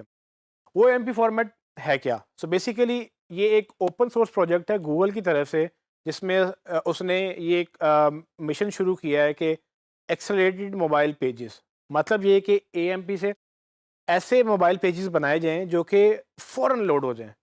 तो आप अक्सर ये नोट करते होंगे, अगर आपने गूगल में या एंड्रॉयड में या जहाँ पर भी गूगल की ऐप आप यूज़ करते हैं मोबाइल के अंदर, उसमें अगर आपने कुछ सर्च किया होगा गूगल के अंदर, तो अक्सर पेजेस पे आप क्लिक करते हो तो एकदम से खुल जाते होंगे, बड़े सिंपल से, बड़े स्लीक से, और है ना बड़े इजी से पेजेस आपको नज़र आए होंगे। बेसिकली वो एएमपी पेजेस होते हैं, और उनकी निशानी भी मैं अभी आपको बता देता हूँ कि उसमें कैसे पता चलता है। एएमपी लॉन्च करने का मकसद गूगल का ये था कि वो कोशिश ये करे कि वेबसाइट जो हैं वो ज़्यादा से ज़्यादा जल्दी लोगों तक पहुँचा सकें। नॉर्मली लोग मोबाइल पे 3G 4G या इस तरह की डेटा पैक्स पे होते हैं। वाईफाई पे हो तो अलग बात है, लेकिन जब आप डेटा पैक पे होते हैं आपकी एक सिग्नल क्वालिटी बड़ी लो होती है, और आपका बैंडविड्थ भी कम होती है आपके पास। तो वो गूगल ये चाहता है कि कम से कम बैंडविड्थ के साथ जल्दी से जल्दी आपको वेबसाइट लोड करवाए, इवन दो कि वो आपका सिग्नल पुअर भी है, लेकिन आपकी वेबसाइट जल्दी लोड हो जाएगी। सो ये बेसिकली उसने इंस्पायर हुआ फेसबुक इंस्टेंट आर्टिकल से। अगर आप फेसबुक की ऐप में अगर कुछ देख रहे हो, अक्सर आप किसी लिंक पे क्लिक करते हैं तो एकदम से पेज खोल देता है, ना कि आपको उसकी वेबसाइट पे लेकर जाए। वो फेसबुक एक इंस्टेंट आर्टिकल है जो कि बिल्कुल डिफरेंट टॉपिक है, लेकिन सेम कैटेगरी में या सेम आप देख लें फीचर गूगल ने mobile pages, accelerated mobile pages के तौर पे निकाला, जिसमें आप वेबसाइट पे क्लिक करते हैं और फ़ौरन वो गूगल उसको लोड कर देता है, और अक्सर आपको उसके यूआरएल में लिखा हुआ नज़र आता है amp डॉट समथिंग डॉट आगे जो भी आपका यूआरएल है, या आपके example.com/amp होता है। सो AMP बेसिकली HTML की तरह ही है, लेकिन उसमें थोड़ी सी कोडिंग थोड़ी एनहांस हो जाती है, वो डेवलपर आप जब बात करेंगे उसको समझ आ जाएगी। AMP के बेसिकली दो फ़ायदे हैं। पहला ये कि वो अच्छा परफॉर्मेंस देगा और हायर एंगेजमेंट देगा। यूज़र को पता होगा कि ये AMP पेज है, फ़ौरन क्लिक करेगा, फ़ौरन लोड हो जाएगा। दूसरा ये कि उसमें फ्लेक्सिबिलिटी बहुत ज़्यादा है। फेसबुक के इंस्टेंट आर्टिकल्स में डिज़ाइन फेसबुक खुद डिसाइड करता है, तो वो आप उसको कुछ कर नहीं सकते। लेकिन गूगल के AMP डिज़ाइन में आप खुद अपनी वेबसाइट के एक लिमिटेड हद तक डिज़ाइन डिसाइड कर सकते हैं, लेआउट डिसाइड कर सकते हैं, वो ये आपके कंट्रोल में होता है। सो गूगल के मुताबिक अगर आप फेसबुक को देखें तो फेसबुक एक क्लोज प्लेटफॉर्म है, उसकी हम एसईओ में हमारे लिए कोई अहमियत नहीं है। लेकिन अगर एएमपी की बात करें तो एसईओ में एएमपी का बहुत बड़ा रोल है, और स्पेशली मोबाइल एसईओ के ऊपर। अगर आपको ये पता है कि आपकी 70-80% ट्रैफिक मोबाइल से आती है, और अगर आपने एएमपी नहीं लॉन्च किया तो आप बहुत बड़ी गलती कर रहे हैं। एएमपी की वजह से आपकी मोबाइल की एसईओ कितने गुना बढ़ सकती है। और जब आप मोबाइल एएमपी इम्प्लीमेंट करेंगे, जैसे कि आप देख सकते हैं, जब भी कोई मोबाइल पे आपकी वो डोमेन या कोई कुछ भी सर्च करेगा और अगर आप रैंक कर रहे हैं, तो आपके यूआरएल के साथ इस तरह का एक आइकन बना हुआ होगा जो कि एएमपी का आइकन है। इससे यूज़र देखने वाले को ये पता होगा कि इस पे मैं क्लिक करूँगा ये फ़ौरन लोड हो जाएगा। जबकि कोई और वेबसाइट जिस पे ये आइकन नहीं बना होगा, उसको पता है कि इस पे मैं क्लिक करूँगा ये मुझे उसकी वेबसाइट पे लेके जाएगा, वो लोड करेगा, टाइम लगेगा। तो एक एक तरह से लोगों की आदत बन जाएगी कि वो सिर्फ उन्हीं यूआरएल्स पे क्लिक करेंगे जो बेसिकली अच्छे यूआरएल्स उनको नज़र आएंगे कि भाई ये एएमपी फ्रेंडली हैं, तो मतलब ये कि ये अच्छे यूआरएल्स हैं। अब ये चीज़ आपको देखने में शायद बज़ाहिर छोटी सी लग रही है, लेकिन इसको इम्प्लीमेंट करने के लिए आपको टेक्निकल सपोर्ट चाहिए जो कि आपका डेवलपर आपको देगा, और आपने ये मांगनी है अच्छी अपनी मोबाइल एसईओ के लिए। अगर आप ये नहीं मांगेंगे और आपका कंपैटिटर ये करता चला जाएगा तो वो ऊपर रैंक करेगा। अगेन हम बार बार एक चीज़ को इसलिए डिस्कस कर रहे हैं क्योंकि हमने एसईओ में इंतहाई बेहतरीन कमाल करना है, और ये तभी पॉसिबल है जब आप उन चीज़ों को भी करेंगे जो बाकी लोग करने से डरते हैं या कतराते हैं। आपने इन चीज़ों से नहीं डरना, आपने सिर्फ जाना है, जाके डिस्कस करना है, डेवलपर से बात करनी है और उनसे काम करवाना है। अपना बिजनेस हो, क्लाइंट का बिजनेस हो, डेवलपमेंट की सपोर्ट आपने अपने साथ रखनी है ताकि आप एडवांस एसईओ में या टेक्निकल एसईओ में आगे चले जाएं और आपके कंपेटिटर देखते रह जाएं कि आप कितने। गूगल यूज़र एक्सपीरियंस बेहतर करने के लिए हर मुमकिन कोशिश करता रहता है, और वो करता चला जा रहा है। एक कोशिश उसकी ये भी थी कि आपको डिसीजन मेकिंग में, यानी कि आपको एक आंसर इंजन बनने के लिए उसने अपने सर्च इंजन के रिजल्ट्स में कुछ एक्स्ट्रा इन्फॉर्मेशन दिखाना शुरू कर दी। वो एक्स्ट्रा इन्फॉर्मेशन अभी मैं आपको दिखाता हूँ कि किस किस तरह की थी। उनमें अक्सर आपको स्टार्स नज़र आते होंगे, अक्सर आपको एक्स्ट्रा प्राइसेस नज़र आती होंगी, और बेशुमार चीज़ें आपको नज़र आई होंगी। वो extra information basically rich snippets कहलाती हैं। रिच स्निपेट्स का मतलब क्या होता है कि रिच स्निपेट्स बेसिकली चूंकि आपका सर्च का स्निपेट होता है उसमें रिच डेटा ऐड हो जाता है। रिच डेटा से मुराद कि आपको ना सिर्फ टाइटल, यूआरएल और डिस्क्रिप्शन नज़र आती है, बल्कि उसके अलावा भी चीज़ें नज़र आती हैं। जैसे कि आप देख सकते हैं कि मैंने एक मोबाइल सर्च किया और मुझे कुछ इस तरह का रिजल्ट नज़र आया।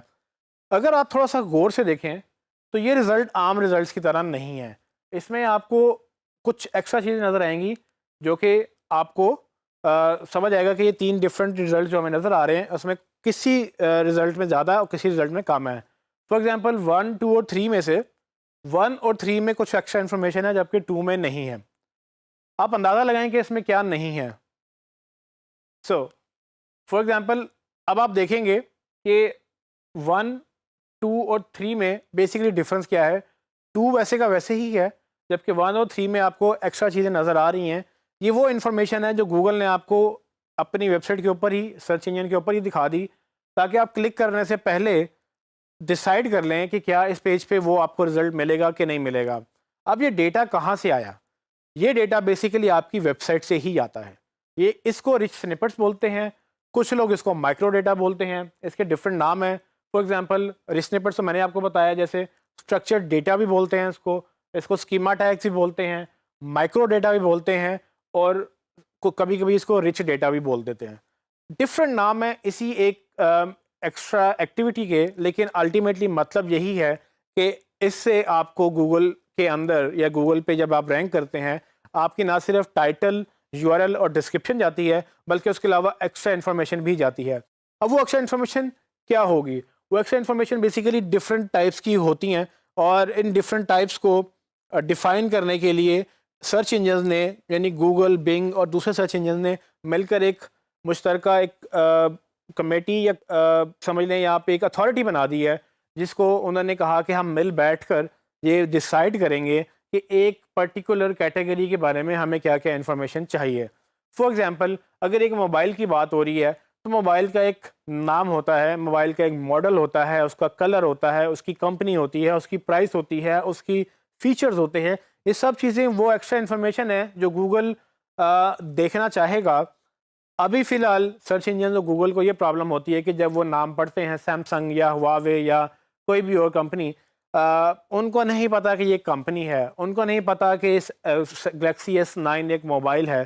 तो एक्स्ट्रा इन्फॉर्मेशन के लिए उनको एक्स्ट्रा कोडिंग चाहिए होती है। इसको वो बोलते हैं स्कीमा टैग्स।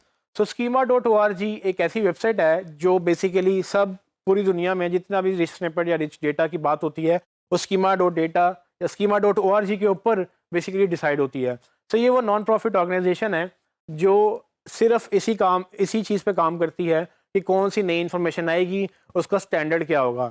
इस स्टैंडर्ड को बनाने से फ़ायदा क्या होता है कि पूरी दुनिया में जिस तरह से HTML एक ही है, HTML लैंग्वेज आप पाकिस्तान में लिखें, आप किसी और मुल्क में लिखें, आपके रूल्स HTML लैंग्वेज के चेंज नहीं होंगे। इसी तरह से स्कीमा के भी अपने रूल्स हैं, स्कीमा के भी अपने मार्कअप हैं। जिस तरह से HTML है, उस तरह से स्कीमा की लैंग्वेज भी है, और जब कोई भी दुनिया में लिखे तो वो डिफरेंट नहीं होने चाहिए। इसीलिए उन्होंने एक सेंट्रल अथॉरिटी बनाई जिसमें गूगल या दूसरे सर्च इंजन ने मिलकर एक डिसाइड किया कि हम ये चीज़ें ऐसे रीड करेंगे। मैं आपको अभी एग्जांपल दे देता हूँ, लेकिन आपको ये अंडरस्टैंड करना है कि स्कीमा बहुत वसी है और इस कदर इसमें चीज़ें ऐड हो चुकी हैं और इस कदर ऐड होती जा रही हैं कि आप ऑलमोस्ट हर चीज़ की इंफॉर्मेशन आपको वहाँ मिल जाएगी। बहुत सारी टाइप्स हैं। आप स्कीमा की वेबसाइट पर जाएंगे तो आप यहाँ पर उसकी स्कीमा के पेज के ऊपर जाके लिस्ट निकाल सकते हैं। आप देख सकते हैं किस किस तरह का स्कीमा वो एक्सेप्ट कर रहे हैं और किस किस तरह का स्कीमा आपको अपनी वेबसाइट पर डालना चाहिए। फॉर एग्जाम्पल एक इवेंट हो रहा है, इवेंट की आमतौर पे जब आप इंफॉर्मेशन वेबसाइट के ऊपर डालते हैं तो आप उसका टाइटल लिखेंगे, जगह लिखेंगे, टाइम लिखेंगे, अगर उसकी टिकट है तो वो बता देंगे कहाँ से बुक करना है, उसकी प्राइस क्या होगी। आपका कोड कुछ इस तरह से होगा। ये आप एग्जांपल देख रहे हैं कि इसमें बेसिकली एक टाइटल एक इवेंट की बात हो रही है जिसका कोड लिखा हुआ है जो कि आम HTML लैंग्वेज में ऐसे लिखा जाता है और हमने HTML पहले थोड़ी सी डिस्कस भी कर ली है। लेकिन अगर इसको मुझे गूगल को बताना है कि भाई ये एक इवेंट है और इस इवेंट का एक नाम है और वो इवेंट एक जगह पे हो रहा है, उसका एक दिन पे हो रहा है, एक टाइम पे हो रहा है, उसकी एक टिकट है, उसकी एक प्राइस है और उस टिकट का एक URL है, ये सारी की सारी चीज़ें जो है ना, ये एक्स्ट्रा इन्फॉर्मेशन है जो गूगल कहता है आप मुझे दें। ये गूगल खुद से आइडेंटिफाई नहीं कर सकता। ये आपको अपनी वेबसाइट में ये सारे टैग्स डालने होते हैं ताकि गूगल जब इसको रीड करे तो वो देख ले कि हाँ भाई ये तो एक्चुअली एक इवेंट की बात हो रही है और इस इवेंट का एक टाइटल भी है, उसकी एक डेडलाइन भी है, इसका इवेंट का एक स्टार्टिंग टाइम होगा, एक एंडिंग टाइम होगा, एक बुकिंग लोकेशन होगी, वगैरह वगैरह। सो ये कोड चेंज कैसे होगा? जब ये कोड स्कीमा टैग्स में ऐड होगा तो कुछ इस तरह से नज़र आएगा। अब आप ये देखें कि किस तरह इसमें इंफॉर्मेशन ऐड हो गई है, लेकिन इसमें घबराने की ज़रूरत नहीं है। ये आपको लग रहा है कि ये बहुत ज़्यादा है, ये असल में सेम इंफॉर्मेशन है और सिर्फ इसको प्रॉपर फॉर्मेट में लिख दिया गया है कि अब जब सर्च इंजन इसको क्रॉल करेगा वो देख लेगा कि भाई इसका टाइटल क्या है, इसका ऑर्गेनाइज़र कौन है, ये कहाँ पर हो रही है, ये सब चीज़ें गूगल रीड कर सकेगा और जब आप सर्च करेंगे गूगल में तो आपको एक्स्ट्रा इन्फॉर्मेशन दिखाएगा। तो फॉर एग्जांपल मैंने हाईलाइट किया है कि कौन कौन सी चीज़ें एक्चुअली में वो इवेंट वाली इन्फॉर्मेशन वहीं की वहीं है जो ये आपको हाईलाइटेड इन्फॉर्मेशन नज़र आ रही है। यही इवेंट की इन्फॉर्मेशन पहले भी हमें नज़र आ रही थी, लेकिन अब यही इवेंट की इन्फॉर्मेशन हमें प्रॉपर्ली ऑर्गेनाइज फॉर्म में नज़र आ रही है जो कि गूगल जब रीड करेगा इसको तो वो बेहतर तरीके से रीड कर सकेगा और आइडेंटिफाई करेगा। और जब सर्च इंजन पे कोई सर्च करेगा इवेंट के बारे में और आपकी वेबसाइट पे इंफॉर्मेशन पड़ी हुई होगी और आपका पेज अगर रैंक कर रहा होगा तो गूगल वहाँ पर सर्च इंजन के ऊपर ही उनको बता देगा कि भाई इस इवेंट की डेडलाइन ये है, इस इवेंट की टिकट अगर आपने बुक करानी है तो यहाँ से होगी, इसकी प्राइस ये है और इसके ऊपर स्पीकर कौन है, इसका वेन्यू क्या है और वगैरह वगैरह जितनी भी इवेंट से इंफॉर्मेशन ताल्लुक़ रखती होंगी। एक और एग्जांपल है, फॉर एग्जांपल जब हम नाम लिखते हैं, लेट्स सपोज मैं अपना नाम लिखता हूँ अपनी वेबसाइट के ऊपर, मेरा नाम है उस्मान लतीफ़। उस्मान लतीफ़ कौन है? गूगल के लिए उस्मान और लतीफ़ ये बेसिकली दो लफ्ज़ हैं इंग्लिश के और जिन पे अल्फ़ाबेट्स लिखे हैं। गूगल को नहीं पता कि उस्मान लतीफ़ एक पर्सन है, उस पर्सन की एक आइडेंटिटी है, उसकी एक जॉब है, उसकी एक कंपनी है, उसका एक जेंडर है, उसकी एक हाइट होगी, एज होगी, वगैरह वगैरह। ये सारी चीज़ें इंसान से जुड़ी हुई होती हैं और आप अक्सर वेबसाइट पे देखते हैं कि लोगों ने अपने डायरेक्टर्स की तस्वीरें लगाई होती हैं, अपने मैनेजर्स की तस्वीरें लगाई होती हैं, डेवलपर्स हो गए, मार्केटर्स हो गए, CEO हो गया, इन सब की इन्फॉर्मेशन लगी हुई होती है। गूगल के लिए वो सब इन्फॉर्मेशन बेकार है। बेकार इस तरह से कि गूगल को ये तो पता है ये टेक्स्ट है, लेकिन ये नहीं पता कि ये टेक्स्ट एक बंदा भी है और अगर कोई लिखे उस्मान लतीफ़ गूगल पे तो उसकी तस्वीर मैंने दिखानी है और तस्वीर दिखाने के लिए गूगल को कहीं से तस्वीर चाहिए भी। तो ये सारी चीज़ें गूगल को जब तक हम इन रिच स्निपेट के तहत नहीं देंगे गूगल हासिल नहीं कर सकेगा। तो ये एक एग्जांपल है कि एक सेंटेंस लिखा हुआ है जिसमें दो बंदों की बात हो रही है। अब आप इसको अगर मैं कोड में डालूंगा तो आपको कुछ कोड इस तरह से नज़र आएगा जिसमें सारे के सारे रेड जो टेक्स्ट है बेसिकली ये वो स्कीमा टैग्स हैं, जबकि वो इन्फॉर्मेशन जो आपको नज़र आ रही है ब्लू के बाद ब्रैकेट्स के अंदर बेसिकली वो इन्फॉर्मेशन वही है जो हमें पहले नज़र आ रही थी। इस इन्फॉर्मेशन को हमने प्रॉपरली गूगल को बता दिया कि ये पर्सन है, ये पर्सन का नाम है, नाम के बाद उसकी एक डिसएम्बिगुएशन डिस्क्रिप्शन है और इस तरह से दो पर्सन है बेसिकली। सो गूगल जब इस पेज को पढ़ेगा वो पहले पर्सन को भी देखेगा, दूसरे पर्सन को भी देखेगा, उसकी वो डिस्क्रिप्शन पढ़ेगा, उसमें मज़ीद चीज़ें पढ़ेगा और आइडेंटिफाई करेगा। जब भी कोई नेक्स्ट टाइम इस टेक्स्ट को दोबारा सर्च करेगा, इस बंदे को दोबारा सर्च करेगा, अल्टीमेटली गूगल इस काबिल होगा कि उनको तस्वीर भी दिखाए और प्रॉपर बंदे के बारे में बताए।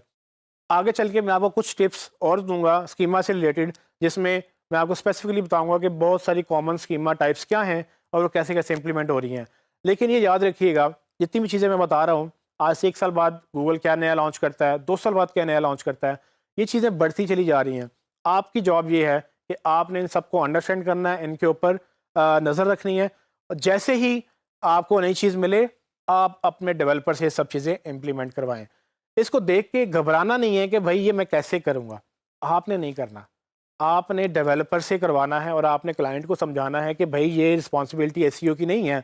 और अच्छे क्लाइंट ये समझते हैं बात। अच्छे क्लाइंट्स को पता है कि डेवलपमेंट चाहिए एसईओ के लिए। सो अगर आपके क्लाइंट को ये नहीं पता, मेक श्योर ये करें कि आप उनको बताएं और आप उनको रेफरेंसेस दें, रिसर्च करें, थोड़ा सा और पढ़ें और फिर उनको बताएं कि भाई ये देखें, ये हमें इम्प्लीमेंट करना है।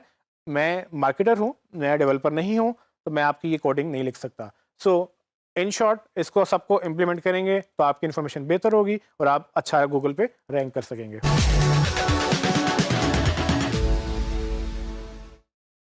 हमने बात की रिच स्निपेट डेटा, यानी कि स्ट्रक्चर डेटा गूगल पसंद करता है और आपको अपनी वेबसाइट में उसको डालना है ताकि वो आपकी वेबसाइट गूगल में बेहतर नज़र आए। गूगल ने इसके लिए एक टूल भी दिया है हमें, जिसका नाम Google structure data testing tool है। आप इस टूल के मदद से अपनी वेबसाइट पे या किसी की वेबसाइट पे जो भी डेटा स्ट्रक्चर डेटा लगा हुआ है उसको आप टेस्ट कर सकते हैं। मैं आपको इस टॉपिक में हैंड्स ऑन करके बताऊंगा कि बेसिकली वो टूल क्या करता है और आप कैसे किसी भी वेबसाइट को देख सकते हैं। आइए देखते हैं। गूगल स्ट्रक्चर डेटा टूल ढूंढने के लिए मैं गूगल पे जाऊंगा और स्ट्रक्चर डेटा टेस्टिंग टूल लिखूंगा और एंटर कर दूंगा। आपको सर्च रिजल्ट में मिल जाएगा, नहीं तो आप डायरेक्ट भी इसका यूआरएल अगर आपको याद हो जाए आप डायरेक्ट भी विजिट कर सकते हैं। तो ये वो टूल है जिसके तहत आप गूगल किसी भी यूआरएल को टेस्ट कर सकते हैं। यहाँ पर आपको यूआरएल एंटर करना होता है। अगर आपने यूआरएल अभी नहीं बनाया, मतलब अभी आप कोडिंग कर रहे हैं या आपका अभी कोड रेडी नहीं हुआ लाइव जाने के लिए, तो आप कोड स्निपेट पे जाकर अपना यहाँ कोड ऐड करें तो वो भी आपको बता देगा कि आपका कोड में जो भी डेटा है वो क्या उसमें स्निपेट्स हैं कि नहीं। तो फॉर एग्जांपल टेस्ट के लिए मैं एक वेबसाइट लूँगा, मिसाल के तौर पर मैं वीयू की ही वेबसाइट लेता हूँ। विच यूनिवर्सिटी की वेबसाइट पर देखते हैं कि क्या उन्होंने अपनी वेबसाइट पर स्निपेट्स लगाए हैं या नहीं लगाए हैं। आप ये वेबसाइट लोड होगी विच यूनिवर्सिटी की, मैं इसका यूआरएल कॉपी करूँगा और मैं जाके स्ट्रक्चर डेटा टेस्टिंग टूल में पेस्ट करूँगा और इसको टेस्ट को रन करूँगा। वो क्या करेगा, गूगल उस वेबसाइट पे जाएगा, उसका सारा कोड उठाएगा और ये लेफ्ट साइड पे जितना भी देख रहे हैं आप, ये पूरी वेबसाइट का कोड उसने अपने यहाँ पर कॉपी कर लिया है। और आपको मैंने पहले भी बताया कि गूगल एक्चुअली यही देखता है, हमें विजिबल डिफरेंट डिस्प्ले नज़र आता है लेकिन एक्चुअली गूगल कोड पढ़ता है। अब इस कोड के अगेंस्ट राइट साइड पे आप देखें तो उसने लिखा है कि यहाँ पर कुछ भी डिटेक्ट नहीं हुआ उसको। सो ये सारा सेक्शन जो है ये ब्लैंक है। ये ब्लैंक होने का मतलब ये है कि इस वेबसाइट पे कोई भी स्निपेट डेटा नहीं लगा। तो मैं टेस्ट को बेहतर करने के लिए हम करते ही हैं कि मैं एक मोबाइल का नाम सर्च करता हूँ। फॉर एग्जांपल मैं एक मोबाइल का नाम ढूंढता हूँ, सैमसंग गलेक्सी S9, और इसको मैं सर्च कर लेता हूँ। अब मैं रिजल्ट्स में देखूँगा, जैसे कि हमने पहले बात की कि आप ये देख सकते हैं कि जितने भी ये रिजल्ट्स आ रहे हैं इनमें आपको ये स्टार रेटिंग नज़र आ रही है, उसके बाद रिव्यूज़ का आपको पता चल रहा है, उसमें आपकी प्राइसेस आ रही हैं और फिर ये भी बताया जा रहा है कि स्टॉक में है कि नहीं है। और ये तकरीबन सारी वेबसाइट जो टॉप पे रैंक कर रही हैं उन सब का नज़र आ रहा है। इसमें से कोई भी एक वेबसाइट पकड़ते हैं और उसको ओपन कर लेते हैं। जैसे ही मैं एक वेबसाइट को ओपन करूँगा, अब मुझे इस वेबसाइट के ऊपर तो नज़र नहीं आ रहा कि ये डेटा कहाँ पर ऐड हुआ है इस स्निपेट्स का। इसको चेक करने के लिए मैं इसका यूआरएल कॉपी करूँगा और स्ट्रक्चर डेटा टेस्टिंग टूल में जाकर अब इसको मैं नया टेस्ट रन करने के लिए यहाँ से न्यू टेस्ट के बटन पे क्लिक करूँगा और मेरे सामने वो पॉपअप दोबारा आ जाएगा। यहाँ पर मैं अपना यूआरएल पेस्ट करूँगा और एक नया टेस्ट रन करूँगा अब गूगल क्या करेगा, इस टेस्ट के दौरान वो आपका कोड उठाएगा और यहाँ पर कॉपी कर लेगा और उस कोड को रीड करके ये बताएगा कि बेसिकली आपकी वेबसाइट में कौन कौन से स्ट्रक्चर डेटा लगा हुआ है या नहीं लगा हुआ। अब जैसे कि आप देख सकते हैं कि लेफ्ट साइड पे कोड फिर आ गया है, लेकिन राइट साइड पे आप देखेंगे कि कितनी तरह के उसने हमें स्ट्रक्चर डेटा आइटम्स बताए हैं, जिसमें ऊपर 0 एरर्स, 0 वार्निंग्स और 4 आइटम्स बता रहा है। 4 आइटम्स का मतलब ये है कि इसमें 4 आइटम्स हैं जबकि वार्निंग कोई नहीं है और एरर भी कोई नहीं है। वो 4 आइटम कौन सी हैं? वो एक ऑर्गेनाइजेशन है, इस पर क्लिक करते हैं तो गूगल को ये पता है कि ये एक ऑर्गेनाइजेशन है जिसका नाम व्हाट मोबाइल है, उसकी एक डोमेन है, उसका एक पेज है मोबाइल का m.whatmobile.com.pk और उसका एक फेसबुक पेज है। ये आपकी ऑर्गेनाइजेशन का यूआरएल है। फिर आप ब्रेड क्रम्स देखें, ये हमने पढ़ा था ब्रेड क्रम्स के बारे में कि आप किस तरह से ऐड करते हैं। तो अगर आप योश का प्लगइन ऐड करें या कोई भी और ब्रेड क्रम अगर आप ऐड करवाएंगे तो इस फॉर्मेट में अगर होगी तो गूगल उसको पिक कर सकेगा और उससे आपको वो फिर गूगल में रिजल्ट्स भी दिखाएगा। वेबसाइट का टैग भी लगा हुआ है जिसमें वो बता रहा है कि ये एक वेबसाइट है, उसका नाम व्हाट मोबाइल है। अब आप ये सोचेंगे कि हर वेबसाइट तो वेबसाइट ही होती है, गूगल को ये भी नहीं पता। तो जी आप बिल्कुल, गूगल को ये भी नहीं पता कि ये वेबसाइट है, हमें बताना पड़ता है। और फाइनली एक्चुअल जो स्कीमा जो आपको यहाँ पर नज़र आ रहा था सर्च में, जो आपको स्टार रेटिंग नज़र आ रही थी, मैं यहाँ से बैक पे जाके आपको वापस दिखाता हूँ तो आपको नज़र आएगा कि यहाँ पर आपने ये जो देखा था कि इसकी 5 रेटिंग थी, 63 रिव्यूज़ थे और 91,000 प्राइस थी। बेसिकली इन्फॉर्मेशन ये प्रोडक्ट स्कीमा से आ रही है। इस पर आप क्लिक करेंगे तो आप देखेंगे कि नीचे ये पूरा एक उन्होंने ऐड किया हुआ है, उसमें स्कीमा क्या लगा हुआ है, उसकी टाइप प्रोडक्ट है, उसकी कैटेगरी मोबाइल फ़ोन्स हैं और उसका नाम सैमसंग गलेक्सी S9 है, उसका यूआरएल है, उसका इमेज है और करते करते उन्होंने पूरी इन्फॉर्मेशन डाली हुई है। एक चीज़ आप नोट करेंगे कि जैसे मैं किसी एक आइटम पे क्लिक करता हूँ तो वो जो है लेफ़्ट साइड पे मुझे वो दिखा देता है कि उसका कोड कहाँ पड़ा हुआ है। सो आप देखेंगे कि लेफ़्ट साइड पे ये सारा कोड प्रोडक्ट स्कीमा का पड़ा हुआ है और ये एग्जैक्टली उसी कॉन्टेक्स्ट में है, उसी फॉर्मेट में है जो मैंने आपको पहले बताया था। सो अब जब आप ये प्रोडक्ट स्कीमा पे देखेंगे तो बेसिकली गूगल यहाँ से उठा के बता रहा है कि इसकी वैल्यू 5 है, इसमें टोटल 63 काउंट्स हैं। ये एक ऑफ़र है जिसकी प्राइस 91,000 है, उसका उसका ये भी इन्होंने बताया कि ये स्टॉक के अंदर अवेलेबल है। उसके बाद इसका सेलर कौन है, उसकी ऑर्गेनाइजेशन की टाइप है और उस ऑर्गेनाइजेशन की टाइप के बाद उसका नाम लिखा हुआ है कि ये सैमसंग सेल कर रहा है। तो बेसिकली यहाँ से ये वो इन्फॉर्मेशन है जो इसकी वेबसाइट पे पड़ी हुई है व्हाट मोबाइल की, और वो गूगल उठाकर यहाँ पर दिखा रहा है लोगों को, जिससे यूज़र को भी फ़ायदा हो रहा है और गूगल को भी फ़ायदा हो रहा है। यहाँ पर आप जब आएंगे तो यहाँ देखेंगे आपके बेसिकली अगर आपने किसी पे क्लिक करना हो तो आप खुद अंदाज़ा लगाएं कि मैं पहले 3 पे क्लिक करूँगा जिसमें मुझे ज़्यादा डिटेल्स मिल रही हैं, जिसमें उन्होंने रेटिंग्स भी लिखी हुई हैं, प्राइसेस भी लिखी हुई हैं, या मैं बाकी ये जो 2 एक्स्ट्रा रिजल्ट्स आ रहे हैं नीचे, इन पे क्लिक करूँगा जिनमें एक्स्ट्रा कोई इन्फॉर्मेशन नहीं आ रही, सिर्फ टाइटल, यूआरएल और डिस्क्रिप्शन आ रही है। सो अल्टीमेटली आप खुद ही बेहतर आप समझेंगे कि जहाँ पर ज़्यादा रिजल्ट्स आ रहे हैं, जिस तरह से ये देखें यहाँ पर इसको ज़्यादा चीज़ें नज़र आ रही हैं, फिर नीचे भी स्टार नज़र आ रहे हैं, करते करते जो ज़्यादा मुझे डिटेल्स देगा मैं वहाँ पर क्लिक करूँगा। इससे आपका बाउंस रेट कम होगा, आपका यूज़र का डिसीजन बेहतर होगा और जब जहाँ पे जाके देखेगा कि मैंने कहाँ से बाय करना है तो वो अल्टीमेटली वहाँ पर रिजल्ट मिलेगा। तो फॉर एग्जांपल मैं अगर देखूँ कि पहली वेबसाइट में प्राइस 91,000 लगी हुई है जबकि दूसरी वेबसाइट में 77,000 से लेकर 99,000 की रेंज दी हुई है। तो पहली वेबसाइट ने रेंज नहीं दी, लेकिन दूसरी वेबसाइट में मुझे लग रहा है कि शायद ये बेहतर है क्योंकि इसमें कम से कम भी प्राइस दी हुई है और ज़्यादा से ज़्यादा भी प्राइस दी हुई है। हो सकता है मुझे एक अच्छी डील मिल जाए जो कि कम पैसों में मिलेगी, जबकि तीसरी वेबसाइट में उन्होंने प्राइसेस नहीं दिए हैं। तो ये टोटल आपके कंट्रोल में है कि आपने कौन सी इन्फॉर्मेशन दिखानी है, कौन सी नहीं दिखानी। आप गूगल के स्ट्रक्चर डेटा टेस्टिंग टूल से जाके कोई भी वेबसाइट रिव्यू कर सकते हैं और अगर आपने अपनी वेबसाइट में कुछ ऐड करवाया है या क्लाइंट की वेबसाइट में कुछ ऐड करवाया है, आप वहाँ पर भी इसको टेस्ट कर सकते हैं उस यूआरएल को यहाँ पर। जैसे कि आपने देखा कि आप Google structure data testing tool से किसी का भी कोड देख सकते हैं रिच स्निपेट्स का और अपना भी उसमें कोड लगा हुआ टेस्ट कर सकते हैं कि आया डेवलपर ने ठीक लगाया भी कि नहीं लगाया। लगाने के लिए आपको schema.org से जाके उसका कोड का फॉर्मेट लेना है। अगर आपकी वेबसाइट प्रोडक्ट लगी हुई है तो प्रोडक्ट का फॉर्मेट उठा लें, अगर आपकी रेसिपी है, पर्सन है, ऑर्गेनाइजेशन है, उसका फॉर्मेट उठा लें और अपने डेवलपर से कहें कि भाई मुझे ये फॉर्मेट चाहिए। वो खुद ही आपको कोड में ऐड कर देगा और बाद में आप टेस्ट कर लेंगे कि भाई मेरे पास तो नज़र नहीं आ रही कुछ चीज़ें और इस वेबसाइट में कुछ चीज़ें ज़्यादा नज़र आ रही हैं। तो ये कैसे हो रहा है? आपने उनको गाइड करना है, आपकी ड्यूटी है, आपकी रिस्पॉन्सिबिलिटी है। लेकिन अगर आप नहीं करेंगे और वो उनको तो पता ही नहीं है क्योंकि वो एसईओ प्रोफेशनल नहीं है, वो डेवलपर्स हैं, उनको जो कहेंगे वो करेंगे। तो आपकी परफॉर्मेंस से बात आएगी, लेकिन आपने अपनी वेबसाइट अच्छी करने के लिए, बेहतर करने के लिए रिच स्निपेट्स ऐड करने हैं और टेस्ट करने के लिए आपको गूगल तक जब भी आप गूगल में कुछ किसी कंपनी का नाम सर्च करें तो आपको कुछ इस तरह से रिजल्ट मिलता है जिसमें आपको वेबसाइट और नीचे कुछ लिंक्स, जबकि राइट साइड पे एक पैनल मिलता है जिसमें उसकी मज़ीद डिटेल्स होती हैं। इस वक्त मैंने वर्चुअल यूनिवर्सिटी का नाम सर्च किया, जैसे कि आप देख सकते हैं कि उसका वैसे तो रिजल्ट्स आ ही रहे हैं, गूगल में यूआरएल भी आ रहा है, नीचे मैप भी आ रहा है, लेकिन उसके राइट साइड पे अगर आप देखें तो पैनल में वर्चुअल यूनिवर्सिटी का लोगो, कुछ इमेजेस और नीचे कुछ डिटेल्स आ रही हैं। तो जो ये जो राइट साइड का पैनल है बेसिकली, इस पैनल को नॉलेज ग्राफ भी बोलते हैं और नॉलेज पैनल भी बोलते हैं। तो दो डिफरेंट तरह की टर्म्स हैं, इसमें थोड़ी सी कम्प्लेक्सिटी है, लेकिन आसान लफ्ज़ों में आप ये समझ लें कि ये वो एक्स्ट्रा इन्फॉर्मेशन है जो गूगल चाहता है कि वो आपको प्रोवाइड करे आपकी वेबसाइट के ऊपर ही, सॉरी अपनी वेबसाइट के ऊपर ही, जहाँ पर सर्च में आपने सर्च किया। तो ये कैसे आता है? ये डेटा भी मुख्तलिफ जगहों से आता है। अक्सर गूगल ये डेटा विकिपीडिया से उठाता है या दूसरी इंसाइक्लोपीडिया से उठाता है। अक्सर गूगल के पास खुद डेटा होता है, जिसमें फॉर एग्जांपल अगर आपने गूगल मैप्स पर लिस्टिंग बनाई हुई है तो आपको गूगल मैप से मैप और दूसरी चीज़ें भी मिल जाती हैं।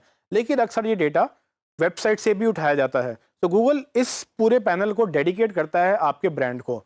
इससे ज़्यादा आसान और इससे ज़्यादा मुफ्त में ब्रांडिंग आपको नहीं मिल सकती। ये एक इतना इंपॉर्टेंट फैक्टर है, लोग इसको मिस करते हैं। लेकिन अगर आपको कोई नाम सर्च करे और आपको ये पैनल नहीं शो हो रहा तो आप मिस कर रहे हैं। इसको हासिल करने के 2-3 तरीके हैं, लेकिन उनमें सबसे मेजर जो है आपकी वेबसाइट के ऊपर बिजनेस का स्कीमा टैग लगा होना बहुत ज़रूरी है। अभी मैं आपको दिखाऊंगा कि किस तरह से बिजनेस का स्कीमा टैग लगाकर लेकर आप वर्चुअल यूनिवर्सिटी के ऊपर लगा सकते हैं। जैसे कि आपने पहले देखा कि हमने वर्चुअल यूनिवर्सिटी का स्कीमा चेक किया था, इस पर कोई स्कीमा नहीं लगा हुआ था। मैं दोबारा से इसको आपके सामने टेस्ट रन करता हूँ और हमें अभी नज़र आ जाएगा कि इसका कोई स्कीमा नहीं लगा हुआ। इसका आसान तरीका ये है कि हम गूगल में जाकर एक स्कीमा टैग जनरेटर सर्च कर लेते हैं। आपको ये नेट पे मिल जाएंगे। इसको सर्च करने से फ़ायदा ये होगा कि आपको काफ़ी ज़्यादा यहाँ टूल मिल जाएंगे।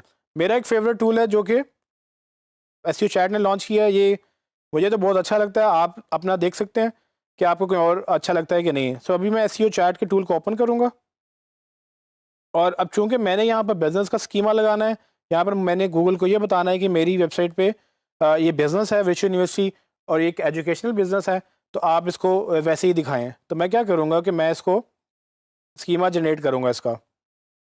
जैसे ही आप एसईओ चैट के इन टूल्स की वेबसाइट के ऊपर आएंगे, यहाँ पर आपको शायद काफ़ी टूल्स नज़र आएँ या हो सकता है किसी एक टूल के ऊपर डायरेक्ट भी लैंड कर लें।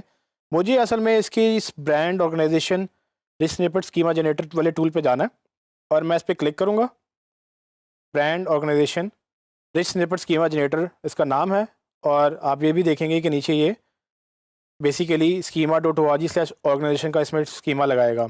आप अगर चाहें तो आप यहाँ से ड्रॉप डाउन में मुख्तलिफ स्कीमा लगा सकते हैं, लेकिन अभी हमने बिज़नेस का स्कीमा जनरेट करना है। और अगर आपके पास ऑलरेडी वेबसाइट है तो आप वहाँ से गेट भी कर सकते हैं, लेकिन चूँकि मैंने नया स्कीमा जनरेट करना है तो मैं यहाँ से नीचे आकर नया स्कीमा टैग जनरेट करने के लिए इस पर क्लिक करूँगा टाइप में और मैं बताऊँगा कि मेरा चूँकि वर्चुअल यूनिवर्सिटी एक एजुकेशनल इंस्टीट्यूट है, एक यूनिवर्सिटी है, मैं एजुकेशनल कैटेगरी सेलेक्ट करूँगा। यहाँ पर मैं थोड़ी सी डिस्क्रिप्शन लिख दूँगा। यहाँ पर आप बेसिकली अपनी डिटेल में डिस्क्रिप्शन लिखिएगा ताकि गूगल आपको ज़्यादा अच्छा एक्सपोजर दे। अगर आपका पोस्टल कोड है तो ठीक है, नहीं तो इसको आप छोड़ दें। नाम इसका लिखेंगे आप वर्चुअल यूनिवर्सिटी, जो आपके बिज़नेस का नाम है वो यहाँ पर जाएगा। उसके बाद अपनी वेबसाइट का आप यूआरएल देंगे। मैंने पहले ही कॉपी किया हुआ था तो वो मैंने यहाँ पेस्ट कर दिया। इसका एड्रेस भी मैं कुछ भी लिख दूँगा यहाँ पर, जो आपका एड्रेस है वो यहाँ लिखेंगे। पीओ बॉक्स आपके लाहौर का 54000। आप अपने शहर का या उस बिज़नेस के शहर का लिखेंगे। अगर आप पाकिस्तान से बाहर काम कर रहे हैं, वेबसाइट अगर पाकिस्तान से बाहर किया तो आप उसका सारा डेटा लिखेंगे और जब आप डेटा फिल करेंगे तो यहाँ पे नीचे क्रिएट ऑर्गेनाइजेशन कोड्स का टैग पे क्लिक करेंगे और ये लोड हो जाएगा। जैसे ही आप क्लिक करेंगे देखें सब कुछ डेटा वहीं का वहीं है। उसने मुझे नीचे ये स्कीमा के टैग जनरेट कर दिए हैं और अब ये स्कीमा टैग मैं अपनी वेबसाइट पर कॉपी कर सकता हूँ। अगर आपको खुद पता है कैसे करना है तो आप खुद कर लें, नहीं तो आप डेवलपर से भी कह सकते हैं। डेवलपर को शायद इसकी ज़रूरत भी ना हो, लेकिन अगर आप ये खुद करना चाह रहे हैं तो ये आपके लिए एक आसान टूल है। मैं यहाँ से इसको कॉपी करूँगा और आपको लाइव दिखाने के लिए कि ये काम करता है। अब चूंकि मुझे पता है कि मैं वर्चुअल यूनिवर्सिटी की वेबसाइट में अभी तो एडिटिंग नहीं कर सकता, लेकिन मेरे पास ये कोड इसका आ चुका है। मैं गूगल को इस कोड में अपना स्कीमा ऐड करके ये पूछ लूँगा कि क्या अगर जब ये मेरे कोड में लग जाए तो क्या ये चलेगा कि नहीं। सो मैं इसको एहतियातन सबसे एंड पर लिख रहा हूँ ताकि कोई कोड ब्रेक ना हो जाए। यहाँ पर मैं अपना कोड कॉपी करके पेस्ट करूँगा और आप ये देखेंगे जो मैंने कोड वहाँ से कॉपी किया था यहाँ मैंने पेस्ट कर दिया है और मैं इस टेस्ट को यहाँ से वैलिडेट दोबारा करूँगा। अब मैंने चूँकि स्कीमा टैग ऐड कर दिए हैं तो आप देखेंगे कि राइट साइड में गूगल ने फ़ौरन मुझे बता दिया कि ये एक एजुकेशनल ऑर्गेनाइजेशन का स्कीमा मिला है, जिसमें description top university of Pakistan है, उसमें यूआरएल उसको एक वेबसाइट का मिल गया, उसमें फिर उसने नेम उसका यूनिवर्सिटी विच यूनिवर्सिटी नाम पढ़ लिया, उसके बाद उसका एड्रेस पढ़ लिया और कंट्री पढ़ लिया। और जब भी अब ये लाइव वेबसाइट में आप ऐड करवाएंगे डेवलपर से, तो जब गूगल में कोई सर्च करेगा इसका नाम यूनिवर्सिटी का, तो उनको एक्चुअली गूगल दिखा सकेगा कि बेसिकली इसका एड्रेस क्या है, सब चीज़ें क्या हैं। जैसा कि अभी आपने देखा कि मैंने आपके सामने लाइव विच यूनिवर्सिटी का एक बिजनेस का स्कीमा टैग जनरेट किया है। आपको बहुत सारे टैग जनरेटर मिल जाएंगे, उसमें बहुत सारे आप स्कीमा खुद जनरेट कर सकेंगे। लेकिन अगर वेबसाइट बड़ी है और वेबसाइट ज़्यादा टेक्निकल है और आप एडिट नहीं कर सकते, तो ये आपके लिए मुश्किल होगा। लेकिन अगर आपके पास डेवलपर की सहूलत मौजूद है, तो आपको शायद ये करने की ज़रूरत भी नहीं है। लेकिन ये एक लाइव एग्जाम्पल थी कि किस तरह से गूगल ने सेम वेबसाइट को कुछ भी नहीं पढ़ा था, लेकिन बाद में जब हमने स्कीमा टैग ऐड किया, उसने बेसिकली उसको समझना शुरू कर दिया कि ये एक यूनिवर्सिटी है, इसका नाम विच यूनिवर्सिटी है और इसके बाद इसके डिटेल्स हैं, नंबर भी है, उसमें एड्रेस भी है। ये चीज़ें आप ऐड कर सकते हैं। schema.org से आप इसकी इन्फॉर्मेशन मज़ीद देख के मज़ीद एनहांस भी कर सकते हैं। और ये एक कैटेगरी थी, आपका बिजनेस है, क्लिनिक है, आपकी वेबसाइट है, जो भी है, आप अपने बिजनेस की डिटेल एनहांस करके अपनी वेबसाइट पर ज़रूर डालें। ये टूल आपको हेल्प करेगा। इसके अलावा आपको डेवलपर भी, जैसे कि हमने बिजनेस में देखा कि अगर गूगल वर्चुअल यूनिवर्सिटी या किसी और यूनिवर्सिटी या किसी भी बिजनेस का नाम पढ़े, उसको नहीं पता कि वो बिजनेस क्या करता है, वो किस बारे में है। हम रिच स्निपेट्स के तहत यानी कि स्ट्रक्चर डेटा के तहत गूगल को ये बताते हैं कि आप किस तरह से इस बिज़नेस को कैटेगराइज कर सकते हैं, इसमें बिज़नेस का नाम क्या है, लोगो क्या है। इसी तरह से गूगल मज़ीद लोगों के बारे में जानना चाहता है, मज़ीद बिजनेसेस के बारे में जानना चाहता है।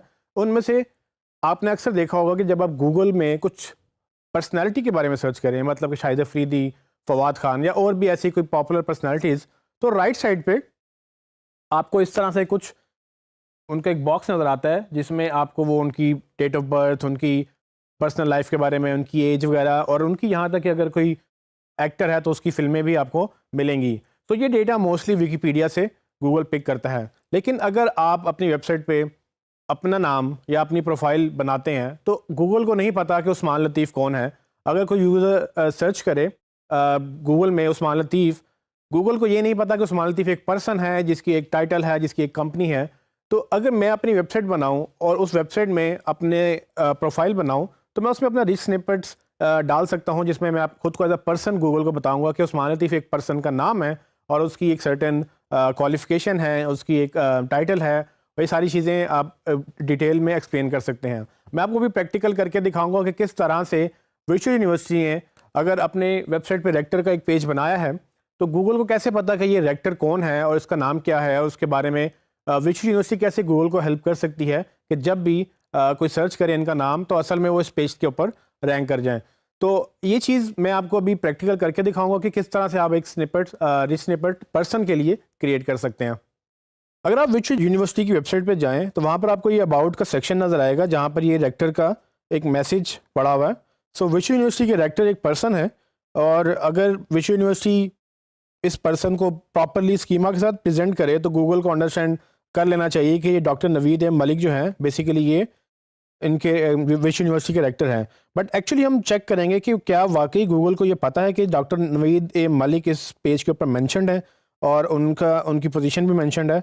इसके लिए मैं उसका यूआरएल कॉपी करूँगा और गूगल के स्ट्रक्चर डेटा टेस्टिंग टूल में जाकर उसको मैं ऑडिट करूँगा या रिव्यू करूँगा कि किस तरह से गूगल उस डेटा को पढ़ रहा है। तो जैसे कि आप देख सकते हैं कि गूगल को कोई भी स्कीमा वहाँ पर नहीं मिला, और यहाँ पर बिल्कुल कोड सारा उसने पिक कर लिया है वेबसाइट से, लेकिन एक्चुअली में रिज़ल्ट नहीं आया। इस प्रॉब्लम को सॉल्व करने के लिए हम क्या करेंगे कि हम एक पीपल का रिच स्निपेट टैग जनरेट करेंगे।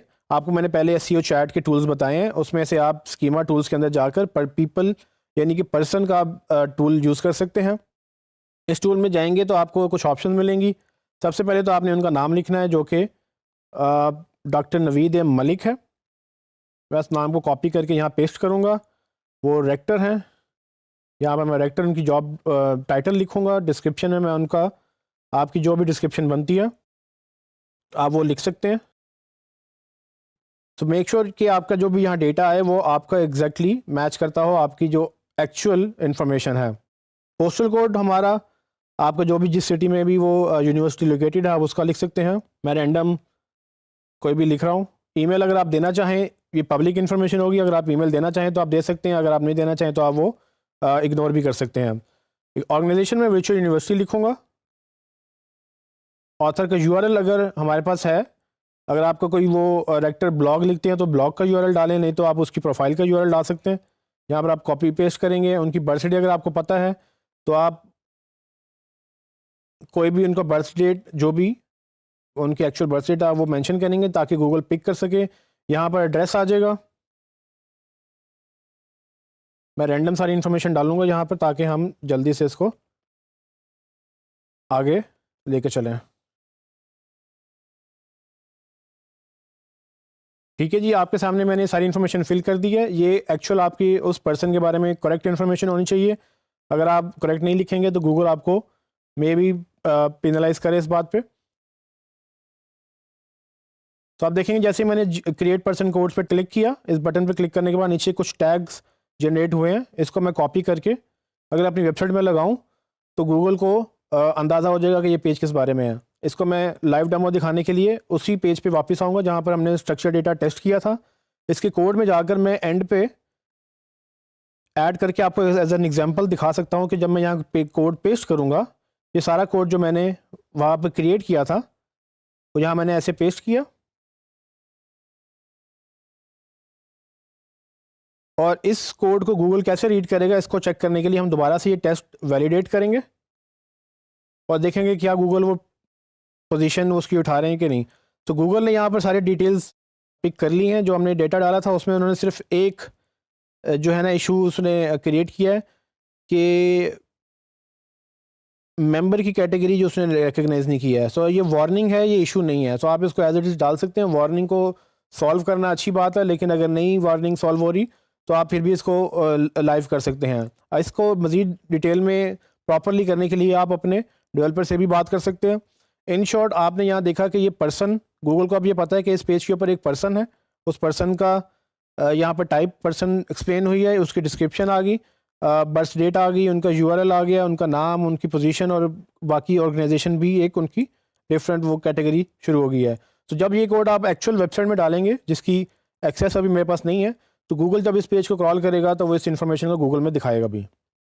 जैसे कि आपने देखा कि मैंने जैसे ही पर्सन का टैग रेक्टर के पेज पे ऐड किया, गूगल ने उस रेक्टर को ना सिर्फ पहचानना शुरू किया, उनका नाम, उनकी टाइटल और उनकी सारी पोजीशन वगैरह भी गूगल ने सब अंडरस्टैंड कर ली।